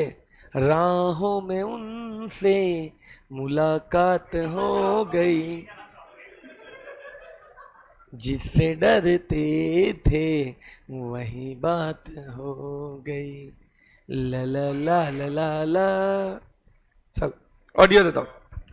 धुरंधर, चलो आ जाओ। On the count of 3 I start. 1 2 3। Hello friends, this is Professor Rakesh Mishra. Let's start with the revision of Chapter 4 Share Capital and Debentures. इसमें सबसे पहला क्या है? Section 62 right issue. उसमें ये लोग क्या बोलता है कि जब भी कंपनी को फ्रेश इश्यू लाना है तो मैंडेटरली वो किसको इश्यू करना पड़ेगा? Existing equity share holder. अच्छा, एग्जिस्टिंग इक्विटी शेयर होल्डर को तुम प्रोपोर्शनली देगा और एज नियर एज पॉसिबल। और उसमें ये लोग क्या बोलता है कि इसका ऑफर पीरियड कितना रहेगा? Minimum 15 days, maximum 30 days. तो offer period will be minimum 15 days, maximum 30 days. और बोलता है unless the article provide otherwise, यहां पे रिनाउंसिएशन अलाउड नहीं है। ठीक है, सॉरी, रिनाउंसिएशन अलाउड है पार्टली या फुल्ली, जब तक आर्टिकल मना ना करे। फिर इसके बाद बोलता है ऑफर पीरियड वैलिड कितना रहेगा? 15 डेज से 30 डेज। ऑफर लेटर तेरे को एटलीस्ट 3 डेज पहले देना पड़ेगा। फिर इसके एक्सेप्शन से जब तुम दूसरे को दे सकते हो other than existing equity share holder. इसमें पहले है unsubscribed shares given to unsubscribed shares will be taken as the best interest of the BOD. फिर इसके बाद नेक्स्ट पॉइंट ये लोग ने डिस्कस किया है कि अगर तुम इसॉप दे रहा है एम्प्लॉय को तो भी चलेगा, बट तेरे को क्या पास करना पड़ेगा? SR in GM. अगर प्राइवेट कंपनी आईएफएससी कंपनी है तो instead of SR in GM you have to pass OR in GM. फिर इसके बाद बोलता है कि अगर तुम किसी भी पर्सन को दे रहे हो, मतलब वो कोई भी टाइप का पर्सन होने दो, इसके लिए तेरे को तुम दे सकता है, मतलब चाहे preference share holder, debenture holder हो, आउटसाइडर हो, कोई भी हो, आपको क्या पास करना है? SR in GM. एंड आपको साथ में क्या देना पड़ेगा? वैल्यूएशन। किसका वैल्यूएशन करना है? शेयर्स का। और वो कौन करवाएगा? Registered valuer. फिर इसके बाद बोलता है कि अगर कन्वर्टिबल डिबेंचर होल्डर को तुम दे रहा है तो दे सकता है, बट कन्वर्टिबल डिबेंचर होल्डर के लिए तेरे को क्या पास करना पड़ेगा? कन्वर्टिबल डिबेंचर होल्डर के लिए क्या बोलते हैं? SR in GM eight the time of issue of convertible debenture holder. Non convertible debenture holder को अगर तुम देना चाहता है तो भी दे सकता है, बट अभी इसमें ये लोग क्या बोलता है, अगर तुम नॉन कन्वर्टिबल डिबेंचर होल्डर को देना चाहता है तो नॉन कन्वर्टिबल डिबेंचर होल्डर को देने के लिए कंडीशंस क्या है? तो नॉन कन्वर्टिबल डिबेंचर होल्डर को देने के लिए आपको सबसे पहले एसआर इन जीएम पास करना है, नंबर 1। और नंबर 2 ये लोग बोलते हैं नॉन कन्वर्ट, पहले तो तेरे को एसआर इन जीएम पास करना है नॉन कन्वर्टिबल डिबेंचर को देने के लिए। अगर सॉरी एसआर इन जीएम नहीं, सेंट्रल गवर्नमेंट ने होल्ड किया तो कर सकता है। पब्लिक इंटरेस्ट में कंपनी, सेंट्रल गवर्नमेंट उसका फाइनेंशियल पोजीशन देखेगा, तुम अपील कर सकता है एनसीएलटी को 60 डेज में। और जो भी ऑर्डर आएगा वो बाइंडिंग होगा सबके ऊपर। अगर ऑथोराइज शेयर कैपिटल इसकी वजह से बढ़ रहा है तो it is deemed to increase. फिर आता है बोनस इशू। बोनस इशू मतलब जो फ्री शेयर दे रहा है तुम इक्विटी शेयर होल्डर को, किसे दे सकता है? Security premium, free reserve, CRR. अच्छा, बोनस इशू करने के लिए आर्टिकल ऑथोराइज करना चाहिए BR at BM, OR at GM. फिर बोलता है डेट सिक्योरिटी डिबेंचर्स का एग्जिस्टिंग डिफॉल्ट नहीं होना चाहिए। फिर बोलता है एम्प्लॉय के स्टैट्यूटरी ड्यूज का एग्जिस्टिंग डिफॉल्ट नहीं होना चाहिए। स्टैट्यूटरी ड्यूज मतलब बोनस, प्रोविडेंट फंड, ग्रेचुइटी, ये सब। फिर बोलता है जो तुम बोनस शेयर्स दे रहा है वो फुल्ली पेड अप होना चाहिए और तुम डिविडेंड की जगह पे बोनस शेयर्स नहीं दे सकता है, और एक बार डिक्लेयर किया तो कैंसिल नहीं कर सकता है। फिर इसके बाद आता है बाईबैक। बाईबैक में ये लोग क्या बोलता है, बाईबैक मतलब purchasing back its own securities, तो खुद का सिक्योरिटी अगर खरीद रहा है ना, दैट्स बाईबैक। अच्छा बाईबैक के रीजंस क्या क्या है, तो पहला है to use idle cash to improve EPS, to use idle cash to improve EPS. दूसरा to concentrate the diluted holding. फिर तीसरा बोलता है टू इंक्रीज द अपना to give the confidence to the share holder at the time of falling prices and to increase the promoter share holding to reduce the chance of take over. अच्छा buyback के पहले क्या condition fulfil करना पड़ेगा, तो है तेरे को सबसे पहले तो बोला आर्टिकल ऑथोराइज करना चाहिए, फिर तेरे को up to 10% of paid up share capital plus free reserves है, तो OR BR at BM more than 10% up to 25% of paid up share capital plus free reserves है, तो तेरे को क्या पास करना पड़ेगा, तो बोला एसआर एट जीएम। अच्छा यहाँ पे बोलते तेरा डेट इक्विटी रेशियो मतलब पेड तेरा secured loan plus unsecured loan is to paid up share capital plus free reserve 2:1 को एक्सीड नहीं होना चाहिए। एंड अगर गवर्नमेंट कंपनी है जो हाउसिंग फाइनेंस एक्टिविटी में एंगेज्ड नहीं है तो 6:1 को एक्सीड नहीं होना चाहिए। देन इसके बाद नेक्स्ट पॉइंट 6:1 को एक्सीड नहीं होना चाहिए। फिर इसके बाद नेक्स्ट पॉइंट ये लोग क्या बोलते हैं, नेक्स्ट पॉइंट ये लोग बोलते हैं तेरे को डिक्लेरेशन ऑफ सॉल्वेंसी देना है फॉर्म SH9 में, फॉर्म SH9 में। फिर इसके बाद बोलता है जो भी तुम बायबैक करता है ना तेरा वो शेयर्स फुल्ली पेड अप होना चाहिए। फिर इसके बाद बोलता है पोस्ट बायबैक के क्या कंडीशन है, तो सबसे पहला बोलता है तेरे को 3 तो फॉर्म ही फाइल करना पड़ेगा, SH10 SH declaration solvency SH9 में फाइल करे आरओसी के पास ना, 2 डायरेक्टर एक उसमें से एक एमडी साइन करेगा। तो पोस्ट में क्या होगा, तो SH10 11 15 10 होगा रजिस्टर ऑफ बायबैक, 11 है रिटर्न ऑफ बायबैक जिसको ऑथेंटिकेट करेगा SH15 में 2 डायरेक्टर उसमें से एक एमडी होना चाहिए। फिर बोलता है डे 7 डेज 6 मंथ्स 1 ईयर, तो 7 डेज में शेयर्स डिस्ट्रॉय कर दो 6 मंथ्स तक। बोलता है बायबैक के 6 मंथ्स तक तुम नया फ्रेश इशू नहीं ला सकता। अच्छा कन्वर्टेबल है, सिक्योरिटीज कन्वर्ट हो रहा है उसमें चलेगा, बोनस इशू चलेगा, कन्वर्टेबल चलेगा। और बोलता है एक बायबैक से दूसरे बायबैक का गैप कितना होना चाहिए, कम से कम 1 साल होना चाहिए। और फिर बोलता है एक बार तुमने आर्टिकल ने ऑथोराइज कर दिया तो बायबैक का पूरा प्रोसेस कितने टाइम में कंप्लीट हो जाना चाहिए, 1 ईयर में। फिर इसके बाद नेक्स्ट पॉइंट ये लोग क्या डिस्कस करता है, तो इसके बाद नेक्स्ट पॉइंट ये लोग डिस्कस करता है बायबैक का क्या सोर्सेज है। तो बायबैक का क्या सोर्स है, सबसे पहला फ्री रिजर्व्स, दूसरा सिक्योरिटीज प्रीमियम, तीसरा proceeds of fresh issue of another class. फिर इसके बाद नेक्स्ट पॉइंट ये लोग क्या डिस्कस कर रहा है, transfer of to CRR capital redemption reserve. अच्छा तुम किससे क्रिएट कर सकता है, फ्री रिजर्व से कर सकता है, सिक्योरिटी प्रीमियम से कर सकता है। अच्छा सीआरआर तुम अगर fresh issue of another class है उससे नहीं कर सकता है, fresh issue of another class से नहीं कर सकता है, बाकी सबसे कर सकता है तुम सीआरआर फ्रीजर सिक्योरिटी प्रीमियम से। अच्छा सीआरआर से तुम सीआरआर तुम कब क्रिएट करेगा कि तुमने फ्रीजर सिक्योरिटी प्रीमियम से बायबैक किया है तो, और fresh issue of another class से किया है तो तुम सीआरआर क्रिएट करने की जरूरत नहीं, सीआरआर से तुम एक ही काम कर सकते हो वो है बायबैक। अच्छा क्या क्या प्रोहिबिशन है बायबैक का, तो बोलते हैं तेरे को सब्सिडरी से बायबैक नहीं कर सकता है, इन्वेस्टमेंट कंपनी से बायबैक नहीं कर सकता है। फिर क्या बोला इन्होंने, deposits debenture, interest on deposit, interest on debenture, preference share capital, loan, इसका डिफॉल्ट नहीं होना चाहिए। और अगर डिफॉल्ट है तो ये लोग क्या बोलते हैं, रेमेडाइड होके कितना साल हो जाना चाहिए, 3 साल। अच्छा इसके बाद ये लोग बोलता है कि कंपनी में किस किस का प्रोविजन कॉन्ट्रावेन नहीं करना चाहिए, तो बोला कि कंपनी कॉन्ट्रावेन किसका नहीं करना चाहिए, फाड़ का डिफॉल्ट नहीं करना चाहिए, फाड़ मतलब फाइनेंशियल स्टेटमेंट का नहीं करना चाहिए, नंबर 1। नंबर 2 एनुअल रिटर्न का नहीं करना चाहिए, नंबर 3 डिविडेंड का नहीं करना चाहिए। पहला क्या बोला मैंने, फाइनेंशियल स्टेटमेंट का नहीं करना चाहिए, एनुअल रिटर्न का नहीं करना चाहिए, तीसरा डिविडेंड का नहीं करना चाहिए। अच्छा अब इसके बाद नया पॉइंट ये लोग क्या बोलता है, नया पॉइंट ये लोग बोलता है कि तुमने जो भी बायबैक किया है ना उसके लिए तो अगर ओपन ऑफर का तुम बायबैक कर रहा है, ठीक है, किसका बायबैक कर रहा है तुम, ओपन ऑफर का, तो बोलता है सबसे पहले तेरे को ऑफर लेटर देना है, किसको देना है ऑफर लेटर, आरओसी को। अच्छा आरओसी को ऑफर लेटर देना है किस फॉर्म में देना है, SH8 में, किस फॉर्म में देना है तेरे को, SH8 में। अच्छा बायबैक तुम जो भी ओपन ऑफर करेगा ना उसके लिए ऑफर लेटर तुम SH8 में फाइल करेगा, और ऑफर पीरियड स्टार्ट होने से तेरे को कम से कम 20 डेज पहले डिस्पैच करना है, और उसमें मिनिमम ऑफर पीरियड कितना होगा, 15 डेज का, मैक्सिमम कितना होगा, 30 डेज। अच्छा ऑफर पीरियड 15 डेज से कम हो सकता है बट 100% मेंबर्स का अप्रूवल चाहिए। एक बार ही तेरा ऑफर पीरियड क्लोज हो गया ना तो तेरे को सेपरेट अकाउंट में पैसा भेजना है। फिर इसके बाद ये लोग क्या बोलता है, तेरे को कितने डेज में पूरा वेरिफिकेशन कर लेना है, 15 डेज में, और 15 डेज में, और क्या बोलते हैं, वेरिफिकेशन करके जो सरेंडर है वो तेरे को 7 दिन में पेमेंट कर देना है, ठीक है। फिर इसके बाद बोलता है अगर तुम नहीं खरीद रहा है ना, मतलब तुम नहीं ले रहा है, तो तेरे को शेयर सर्टिफिकेट रिटर्न कर देना है। अच्छा, शेयर सर्टिफिकेट कितने दिन में रिटर्न कर देना है तेरे को? 21 डेज में। कितने दिन में रिटर्न कर देना है? 21 डेज में। फिर इसके बाद बोलता है kinds of share capital, 2 kinds है, equity share capital, preference. Equity में 2 है, ऑर्डिनरी, डीवीआर। अच्छा, प्रेफरेंस क्या है? They get priority over equity share holder in payment of capital at the time of winding up. अच्छा, इसके बाद ये लोग क्या बोलता है कि डीवीआर इशू करने के लिए क्या क्या कंडीशंस फुलफिल करना पड़ेगा। तो सबसे पहले आर्टिकल ऑथोराइज होना चाहिए, दूसरा आर्टिकल ऑथोराइज करना चाहिए, फिर ओआर इन जीएम पास करेगा, फिर तेरा मैक्सिमम डीवीआर तुम कितना इशू कर सकते हो, तो total 74% of total voting power जीतने का कर सकता है।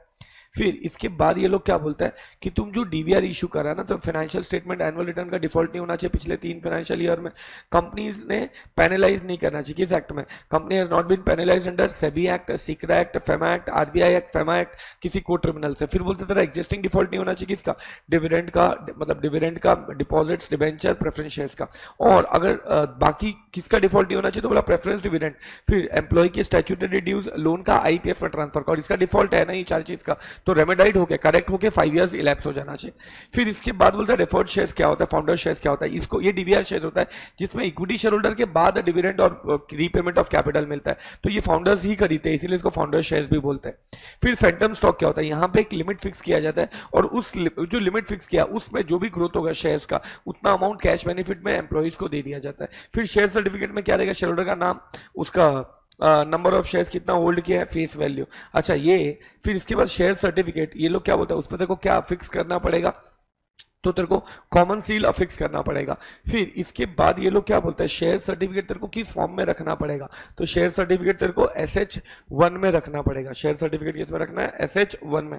फिर इसके बाद बोलता है कि कौन साइन करेगा, एक CS एंड एक डायरेक्टर, और अगर कंपनी में CS नहीं है तो 2 डायरेक्टर साइन करेगा। अगर 1% कंपनी है ना, तो एक CS साइन करेगा, और एक CS नहीं है तो एक डायरेक्टर। फिर इसके बाद बोलता है अगर ओरिजिनल सर्टिफिकेट तेरा लॉस्ट हो गया, डिस्ट्रॉय हो गया, म्यूटिलेट हो गया, ठीक है, ओरिजिनल शेयर सर्टिफिकेट क्या हो गया तेरा, लॉस्ट, डिस्ट्रॉयड, म्यूटिलेट, तो शेयर होल्डर क्या करेगा, अप्लाई करेगा डुप्लीकेट शेयर सर्टिफिकेट के लिए। एंड ये क्या बोलता है, अनलिस्टेड कंपनी है तो कितने टाइम में वापस मिलना चाहिए, अनलिस्टेड कंपनी है तो 3 मंथ्स में, और लिस्टेड है तो 45 डेज में। और डुप्लीकेट शेयर सर्टिफिकेट अगर तुम इशू कर रहा है ना, तो उसका एक रजिस्टर बनेगा, किस फॉर्म में बनेगा, SH2 में। जा रहा है बुद्धि में। फिर अगला आता है voting right. Equity share holder को तो हर मैटर पे वोटिंग राइट है। प्रेफरेंस शेयर होल्डर, अच्छा इक्विटी शेयर होल्डर क्या हर मैटर पे वोटिंग राइट है, लेकिन अगर वो निधि कंपनी है तो एक बंदे को 5% से ज्यादा का नहीं मिलेगा।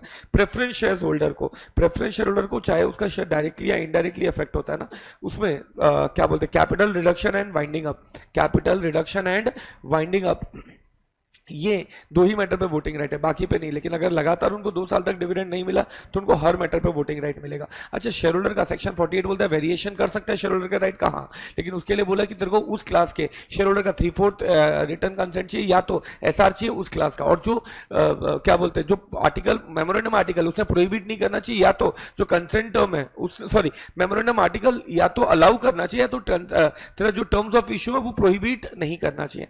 फिर इसके बाद बोलता है कि अगर तुम एक क्लास के राइट्स को वेरी कर रहा है, अगर तुम एक क्लास के राइट्स को वेरी कर रहा है और उसकी वजह से दूसरे क्लास का राइट्स अगर अफेक्ट होता है, तो ये लोग क्या बोलता है, तेरे को दोनों क्लास का अप्रूवल लेना पड़ेगा। फिर बोलते हैं जो डिसेंटिंग शेयर होल्डर है वो लोग अप्लाई कर सकता है, 10% ऑफ इशूड शेयर कैपिटल वाले अप्लाई कर सकते हैं एनसीएलटी को, और 21 डेज में एनसीएलटी बोल सकता है कैंसिल करने के लिए। अगर एनसीएलटी का जो भी ऑर्डर होगा ना, पूरे क्लास को बाइंडिंग होगा। फिर इसके बाद क्या बोलता है, एनसीएलटी का जो भी ऑर्डर का कॉपी है किसके पास फाइल होगा, आरओसी के पास। कितने दिन में फाइल होगा, 30 डेज में। फिर सेक्शन 49 क्या बोलता है, calls to be made uniformly, तो ये लोग बोलते हैं शेयर्स चाहे पार्टली पेड अप हो या फुल्ली पेड अप हो, यूनिफॉर्मली पूरे क्लास को किया जा सकता है। फिर इसके बाद बोलता है कि कंपनी चाहे तो एडवांस में कॉल्स मंगा सकता है, और उसमें ये लोग क्या बोलता है, वोटिंग राइट नहीं मिलेगा उसको, डिविडेंड नहीं मिलेगा, ये सब नहीं मिलेगा एडवांस पे। अच्छा, आर्टिकल ऑथोराइज करना चाहिए एडवांस पे। फिर इसके बाद बोलता है dividend if authorized by article, तो अगर डिविडेंड पहले तो पेड अप शेयर कैपिटल पे ही दिया जाएगा, किस पे दिया जाएगा, paid up share capital minus calls in arrears. फिर इसके बाद सेक्शन 52 क्या बोलता है, सिक्योरिटीज प्रीमियम, अगर कोई क्या बोलते हैं क्या बोलते हैं सिक्योरिटीज प्रीमियम क्या होता है, तो फेस वैल्यू के ऊपर जो भी तुम रिसीव करता है ना दैट इज सिक्योरिटीज प्रीमियम। फिर इसके बाद ये लोग बोलते हैं सिक्योरिटी प्रीमियम से तुम 5 चीज कर सकता है। पहला बोनस इशू कर सकता है, दूसरा बायबैक कर सकता है, security issue expenses right of कर सकता है including underwriting commission, discount on issue of shares, debentures, preliminary expenses को राइट ऑफ कर सकता है। फिर premium on redemption of preference shares and premium on redemption of debenture को राइट ऑफ कर सकता है।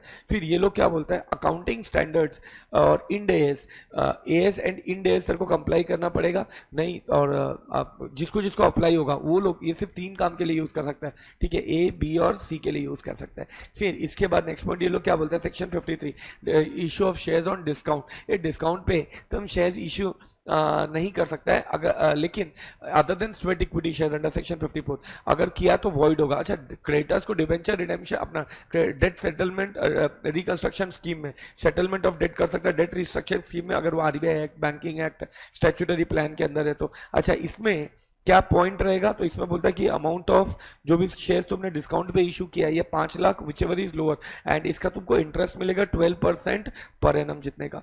फिर इसके बाद ये लोग क्या बोलता है section 54 condition for issue of sweat equity, condition for issue of sweat equity, इसमें ये लोग क्या बोलता है स्वेट इक्विटी का शेयर्स तुम इशू कर रहा है तो सबसे पहले तो एसआर इन जीएम पास करने का है। फिर दूसरा ये लोग क्या बोलता है एसआर इन जीएम पास करने का रिजोल्यूशन में क्या कॉपी में क्या क्या होना चाहिए कि कितना शेयर्स इशू कर रहा है, डायरेक्टर्स का डिटेल, एम्प्लॉय का डिटेल्स, कुछ कंसिडरेशन दे रहा है तो उसका detail, market value, fair value of the shares. अच्छा अगर लिस्टेड कंपनी है तो किसके कानून फॉलो करना है सेबी रेगुलेशन, और अनलिस्टेड है तो किसके कंपनी रूल्स। और यहाँ पे ये जो भी ये जो राइट्स होगा ना लिमिटेशन होगा वो पेरी पसी होगा अदर क्लास ऑफ शेयर्स से। फिर इसके बाद ये लोग क्या बोलता है कि जो एम्प्लॉई है ना वो परमानेंट होना चाहिए, ठीक है, परमानेंट होना चाहिए चाहे वो इंडिया में है या आउटसाइड इंडिया। फिर director whole time part time कुछ भी हो सकता है, अच्छा एम्प्लॉय उस कंपनी का होल्डिंग सब्सिडी किसी का भी हो सकता है। जो तूने एसआर पास किया है 12 मंथ्स के लिए वैलिड होगा और उस शेयर्स का लॉक इन पीरियड कितना है 3 ईयर्स। फिर register of sweat equity shares maintain कौन करेगा, किस में करेगा, मेंटेन SH3 में। और इसके बाद valuation of shares to be done by registered valuer, ठीक है, वो करेगा। फिर इसके बाद कितना कर सकता है एक फाइनेंशियल ईयर में 15% of paid up equity share capital और 5 crore which is high, overall कितना कर सकता है 25% of paid up share capital, और अगर स्टार्टअप है 10 ईयर्स तक के लिए तो 50% of paid up equity share capital. फिर इसके बाद बोलता है प्रेफरेंस शेयर रिडीमेबल इशू नहीं कर सकता है, रिडीमेबल कर सकता है, रिडीमेबल एसआर इन जीएम पास करना पड़ेगा। इसके बाद ये लोग बोलता है टेन्योर 20 साल हो सकता है, लेकिन अगर इंफ्रास्ट्रक्चर कंपनी है तो 30 साल हो सकता है, जहां पे प्रेफरेंस शेयर होल्डर को तेरे को ऑप्शन देना पड़ेगा कि वो लोग 21st ईयर से 10% एनुअली रिडीम कर सकता है। अच्छा प्रेफरेंस शेयर्स सिर्फ fully paid up preference shares redeem हो सकता है। फिर ये लोग बोलते हैं amount equal to nominal value of preference share capital must be transfer to CRR out of free reserve. तो तुम जब सीआरआर क्रिएट कर प्रेफरेंस शेयर कैपिटल रिडीम करोगे ना तो तेरे को सीआरआर फेस वैल्यू का तेरे को क्रिएट करना है। अच्छा सीआरआर से सिर्फ क्या दे सकता है तुम, बोनस इशू। फिर इसके बाद बोलते हैं preference share capital, preference share capital तुम ड्यू डेट पे रिडीम करेगा, कंपनी में issue new preference share capital. अच्छा ड्यू डेट पे कंपनी ड्यू डेट पे प्रेफरेंस शेयर कैपिटल रिडीम करेगा, अगर वो अनेबल टू पे है तो उस केस में प्रेफरेंस शेयर्स एंड डिविडेंड का कहने से नया तुम इशू कर सकता है, लेकिन उसके लिए 3/4 of preference share holder and NCLT का अप्रूवल चाहिए। डिसेंटिंग प्रेफरेंस शेयर होल्डर इसको किस में पे करना पड़ेगा, कैश में। ध्यान देना ट्रांसफर एंड ट्रांसमिशन, तो उसमें ट्रांसफर क्या करता है सेल ऑफ शेयर्स होता है, ट्रांसमिशन क्या होता है इनहेरिटेंस के लिए होता है। फिर ट्रांसफर क्या है इन्वॉल्व कंसिडरेशन, ट्रांसमिशन में कंसिडरेशन नहीं है। ट्रांसफर स्टैम्प ड्यूटी पे ही दे सकते हो, ट्रांसमिशन स्टैम्प ड्यूटी पे नहीं दिया जाएगा। फिर इसके बाद बोलता है ट्रांसफर के लिए ट्रांसफर डीड बनेगा, ट्रांसमिशन के लिए ट्रांसफर डीड नहीं बनेगा। फिर इसके बाद नेक्स्ट पॉइंट ये लोग क्या बोलता है सब्सक्राइबर टू एमओए, वो क्या बोलता है एमओए का सब्सक्राइबर जो है वो 2 मंथ फ्रॉम इनकॉर्पोरेशन में मिल जाएगा। फिर अलॉटमेंट के लिए 2 month from allotment. Transfer and transmission में हमारा जो शेयर सर्टिफिकेट है ना SH4 फाइल होगा, वहां से 1 मंथ में इशू करना है, और डिबेंचर के लिए 6 मंथ्स में करना है। IFSC कंपनी के लिए क्या बोला है डिबेंचर सर्टिफिकेट 60 डेज के अंदर इशू होगा। What is the time limit to क्या बोलते हैं SH4 जो साइन करेगा 60 डेज के अंदर वो पूरा ये करेगा। फिर इसके बाद नेक्स्ट पॉइंट ये लोग बोलता है कि तेरा SH4 खो गया तो इंडेमनिटी बॉन्ड देके तुम ले सकता है। फिर अगर इम्पर्सोनेशन का तुम ट्राई कर रहे हो तो पनिशमेंट है। अच्छा अगर शेयर सर्टिफिकेट कितने दिन में दिया जाएगा, SH4 डिलीवर हुआ वहां से 1 मंथ में, नहीं दिया तो रिजेक्शन नोटिस 30 डेज में देगा। रिजेक्शन नोटिस मिला वहां से तुम अपील कर सकते हैं प्राइवेट कंपनी तो 30 डेज में NCLT को, अगर रिजेक्शन नोटिस नहीं मिला तो डिलीवरी ऑफ SH4 से 60 डेज में। पब्लिक कंपनी तो तुम 60 डेज में अपील कर सकते हो, रिजेक्शन नोटिस मिला वहां से, नहीं मिला तो SH4 डिलीवर हुआ वहां से 90 डेज में। फिर इसके बाद बोलता है NCLT या तो ऑर्डर डिसमिस करेगा तो ऑर्डर करेगा, ऑर्डर किया तो 10 दिन में नाम रजिस्टर करना पड़ेगा। फिर इसके बाद नेक्स्ट पॉइंट ये लोग बोलता है कि कंपनी OID को कितना पनिशमेंट है, 1 लाख से 5 लाख। अच्छा, अगर तुम्हारा नाम गलत तरीके से निकाल दिया है या नाम डाल नहीं रहा है तो तुम NCLT को ऑर्डर कर सकता है। तो ऑर्डर NCLT ऑर्डर करेगा, डिसमिस करेगा तो ऑर्डर करेगा तो नाम डालने के लिए, नाम डालने के लिए ऑर्डर करेगा तो 10 दिन में डालना पड़ेगा। फिर इसके बाद बोलता है सेक्शन 16 जहां जहां पे ऑथोराइज शेयर कैपिटल बोला है वहां पे पेड अप शेयर कैपिटल भी बताना पड़ेगा। कंपनी को पेनल्टी है 10,000, ऑफिशियल डिफॉल्ट को 5,000। फिर बोलता है SH4 कब फाइल करना है ROC के पास, SH7 सॉरी कब फाइल करना है ROC के पास, विद इन 30 डेज। तो जब तुमने शेयर कैपिटल ऑल्टर किया या तो प्रेफरेंशियल रिडीम किया तो कंपलसरी कन्वर्ट किया डिबेंचर लोन इनटू शेयर्स। अच्छा, कंपनी के लिए पेनल्टी 500 रुपया रोज का, which can go up to 5 lakh. Officer default को 500 रुपया रोज का, which can go up to 1 lakh. फिर इसके बाद बोलता है ऑल्टरेशन ऑफ शेयर कैपिटल। ये शेयर कैपिटल कब ऑल्टर कर सकता है? नंबर 1 ये लोग बोलते हैं ऑथोराइज शेयर कैपिटल इंक्रीज करेगा, या तो तुम कंसोलिडेट करेगा शेयर्स, मतलब 10-10 रुपए के शेयर्स को मर्ज करके तुम एक 100 रुपए का शेयर्स बनाएगा, या तो तुम सब डिवाइड करेगा शेयर्स को, मतलब 100 रुपए के शेयर्स को तोड़ तोड़ के तुम लोग 10 रुपए का बनाएगा, या तो तुम शेयर्स को स्टॉक में कन्वर्ट करेगा, या तो तुम शेयर कैपिटल को डिम्यून करेगा, मतलब अनसब्सक्राइब शेयर्स को कैंसिल करेगा। अच्छा, शेयर्स को स्टॉक मतलब शेयर्स क्या है, तो तेरा वो स्मॉलेस्ट यूनिट है वैसा चीज। फिर इसके बाद, और वो क्या है, स्टॉक तो ग्रुप है पूरा शेयर्स का। फिर ये पार्टली पेड अप नहीं हो सकता है, ये पार्टली पेड अप नहीं हो सकता है, sorry partly paid up fully paid up भी हो सकता है, बट ये तो फुल्ली पेड अप ही रहेगा। इसका डिस्टिंक्ट नंबर है शेयर्स का, स्टॉक का नहीं है। और कहते हैं शेयर फ्रैक्शन हो सकता है, स्टॉक हो सकता है। फिर इसके लिए क्या करना है, आर्टिकल ऑथोराइज करना है। आर्टिकल ने ऑथोराइज नहीं किया हुआ है तो SR-in-GM से आर्टिकल को अमेंड करना पड़ेगा, OR-in-GM पास करना है। SH7 तुमको विद इन 30 डेज फाइल करने का है। फिर इसके बाद बोलता है कि अगर शेयर कैपिटल रिड्यूस करना है, रिडक्शन ऑफ शेयर कैपिटल के 5 टाइप मैंने तुमको बताया कि तेरा फेस वैल्यू 100 रुपया था, पेड अप 60 था, तुमने पेड अप फेस भी नीचे कर लिया, पीछे तुम आगे पैसा नहीं मंगा सकते।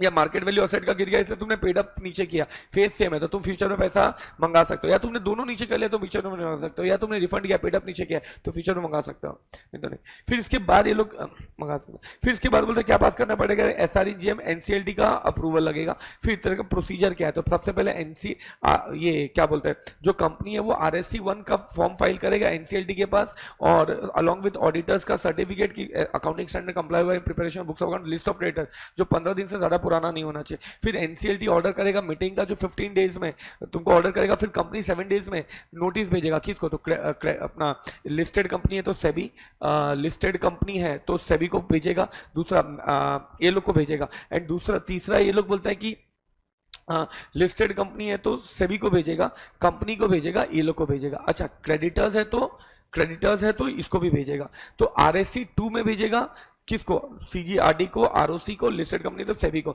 RSC3 में भेजेगा क्रेडिटर्स को। फिर न्यूज़पेपर में ऐड करेगा, 2 न्यूज़पेपर इंग्लिश ऐसा, तो वो भी RSC4 में करेगा, और उसका एफिडेविट 7 दिन में फाइल करेगा RSC5 में। और ये जो भेजा ना क्रेडिटर्स को, ROC, RD, CG, regional director, registrar of company, listed company, ये लोग 3 मंथ्स में ऑब्जेक्शन देंगे, और कुछ नहीं बोला मतलब कोई ऑब्जेक्शन नहीं। फिर उससे NCLT ऑर्डर देगा रिडक्शन का RSC6 में, जो कंपनी ROC के पास विद इन 7 डेज अपना विद इन 30 डेज फाइल कर लेगा।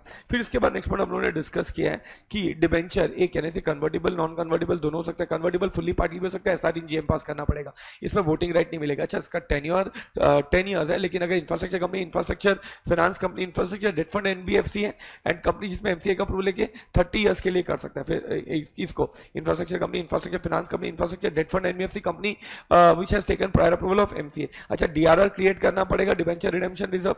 इसमें बोला अगर listed NBFC housing finance company है तो DRI 15% है, पब्लिक इशू के लिए, प्राइवेट इशू के लिए 15% है, DRR तो 0 ही है। फिर अदर लिस्टेड कंपनी में DRR 0 है, पब्लिक अपना, और DRI 15% है। अदर अनलिस्टेड कंपनी में DRR 10% है, DRI 15% है। 30 अप्रैल तक बना लेना है DRI, बोलता है 30 अप्रैल फॉलोइंग है, मतलब 22-23 में तो 30 अप्रैल 22, 26-27 में, 24-25 में 30 अप्रैल 24 वैसे। फिर इसके बाद बोलता है ये जो तुम क्रिएट कर रहा है ना, इसमें जो भी पैसा आ रहा है ना वो तेरे को शेड्यूल बैंक में डालना है या तो गवर्नमेंट सिक्योरिटीज में डालना है, और बोलता है ये 15% के नीचे रिडीम नहीं होना चाहिए। फिर इसके बाद ये लोग बोलता है कि company can not issue prospectus और make an invitation to member.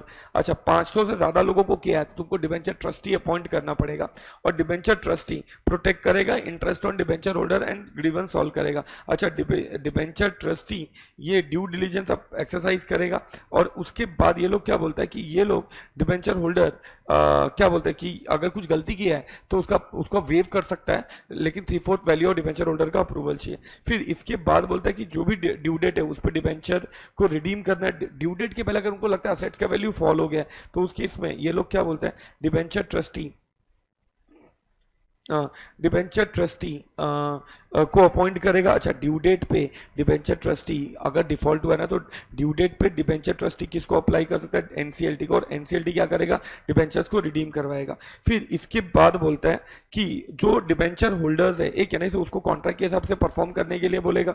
फिर अगर लोन क्या बोलता है, कंपनी लोन एंड एडवांसेस दे रहा है किसी को तो अपना डिबेंचर खरीदने के लिए नहीं बोल सकता, ठीक है, शेयर्स खरीदने के लिए नहीं बोल सकता। अच्छा, डिबेंचर ट्रस्टी कब कब कौन का नहीं बन सकता है, तो अगर तुम director officer employee director KMP officer employee है तो तुम नहीं बन सकता है, या तो तुम क्रेडिटर है, डेटर है, बेनिफिशियली शेयर्स ओन कर रहा है कुछ 1 भी रुपए का, फिर गारंटर है तो भी नहीं बन सकता, फाइनेंशियली पेक्यूनरी रिलेशन है तो 2% of gross turnover 50 lakh future is lower से कम है तो बन सकता है, उससे ज्यादा तो नहीं। तुम्हारा रिलेटिव डायरेक्टर के एमपी है तो नहीं बन सकता, प्रमोटर डायरेक्टर के एमपी। फिर इसके बाद बोलते तुम लोन देके अपना शेयर खरीदने को नहीं बोल सकता, होल्डिंग का नहीं खरीदने को बोल सकता। कब चलेगा, प्राइवेट कंपनी है तो चलेगा, आईएफएससी पब्लिक कंपनी तो चलेगा, निधि कंपनी है, बैंकिंग कंपनी चलेगा, एम्प्लॉई है तो फुली पेड अप शेयर होना चाहिए एंड वो 6 महीने की सैलरी से ज्यादा नहीं होना चाहिए, या तो क्या नहीं से अगर तुम एम्प्लॉय ट्रस्ट के लिए तो एसआरई जीएम पास करके कर सकता है। आर यू अंडरस्टैंडिंग, और उसको दे सकता है। So that's all in this chapter, thank you very much.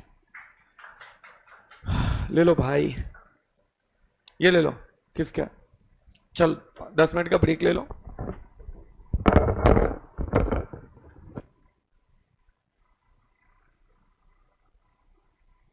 चलो स्टार्ट कर रहा हूं मैं ऑडिट एंड ऑडिटर स्टार्ट कर रहा हूं, उसके बाद अकाउंट्स कर लूंगा। मतलब तुम्हारे जीवन में इससे क्या फर्क पड़ने वाला है। चलो, मेरे को वही पीडीएफ मिला फिलहाल तो मैंने वही भेज दिया हूँ। चलो शुरू करते हैं। ऑडिट एंड ऑडिटर्स, बाप बना दूंगा, तुम बोलेगा सर ने तो बाप ही बना दिया क्लास में, समझ रहे, रेडी। ए वो किधर चली गई यार, अक्षता भोसले, नोट्स भेजा है, लोग स्टार्ट कर रहे हैं, क्यों आ जाओ। ऑडिट एंड ऑडिटर, देखो इधर, what the audit and auditor, शुरू करूं, ध्यान देना।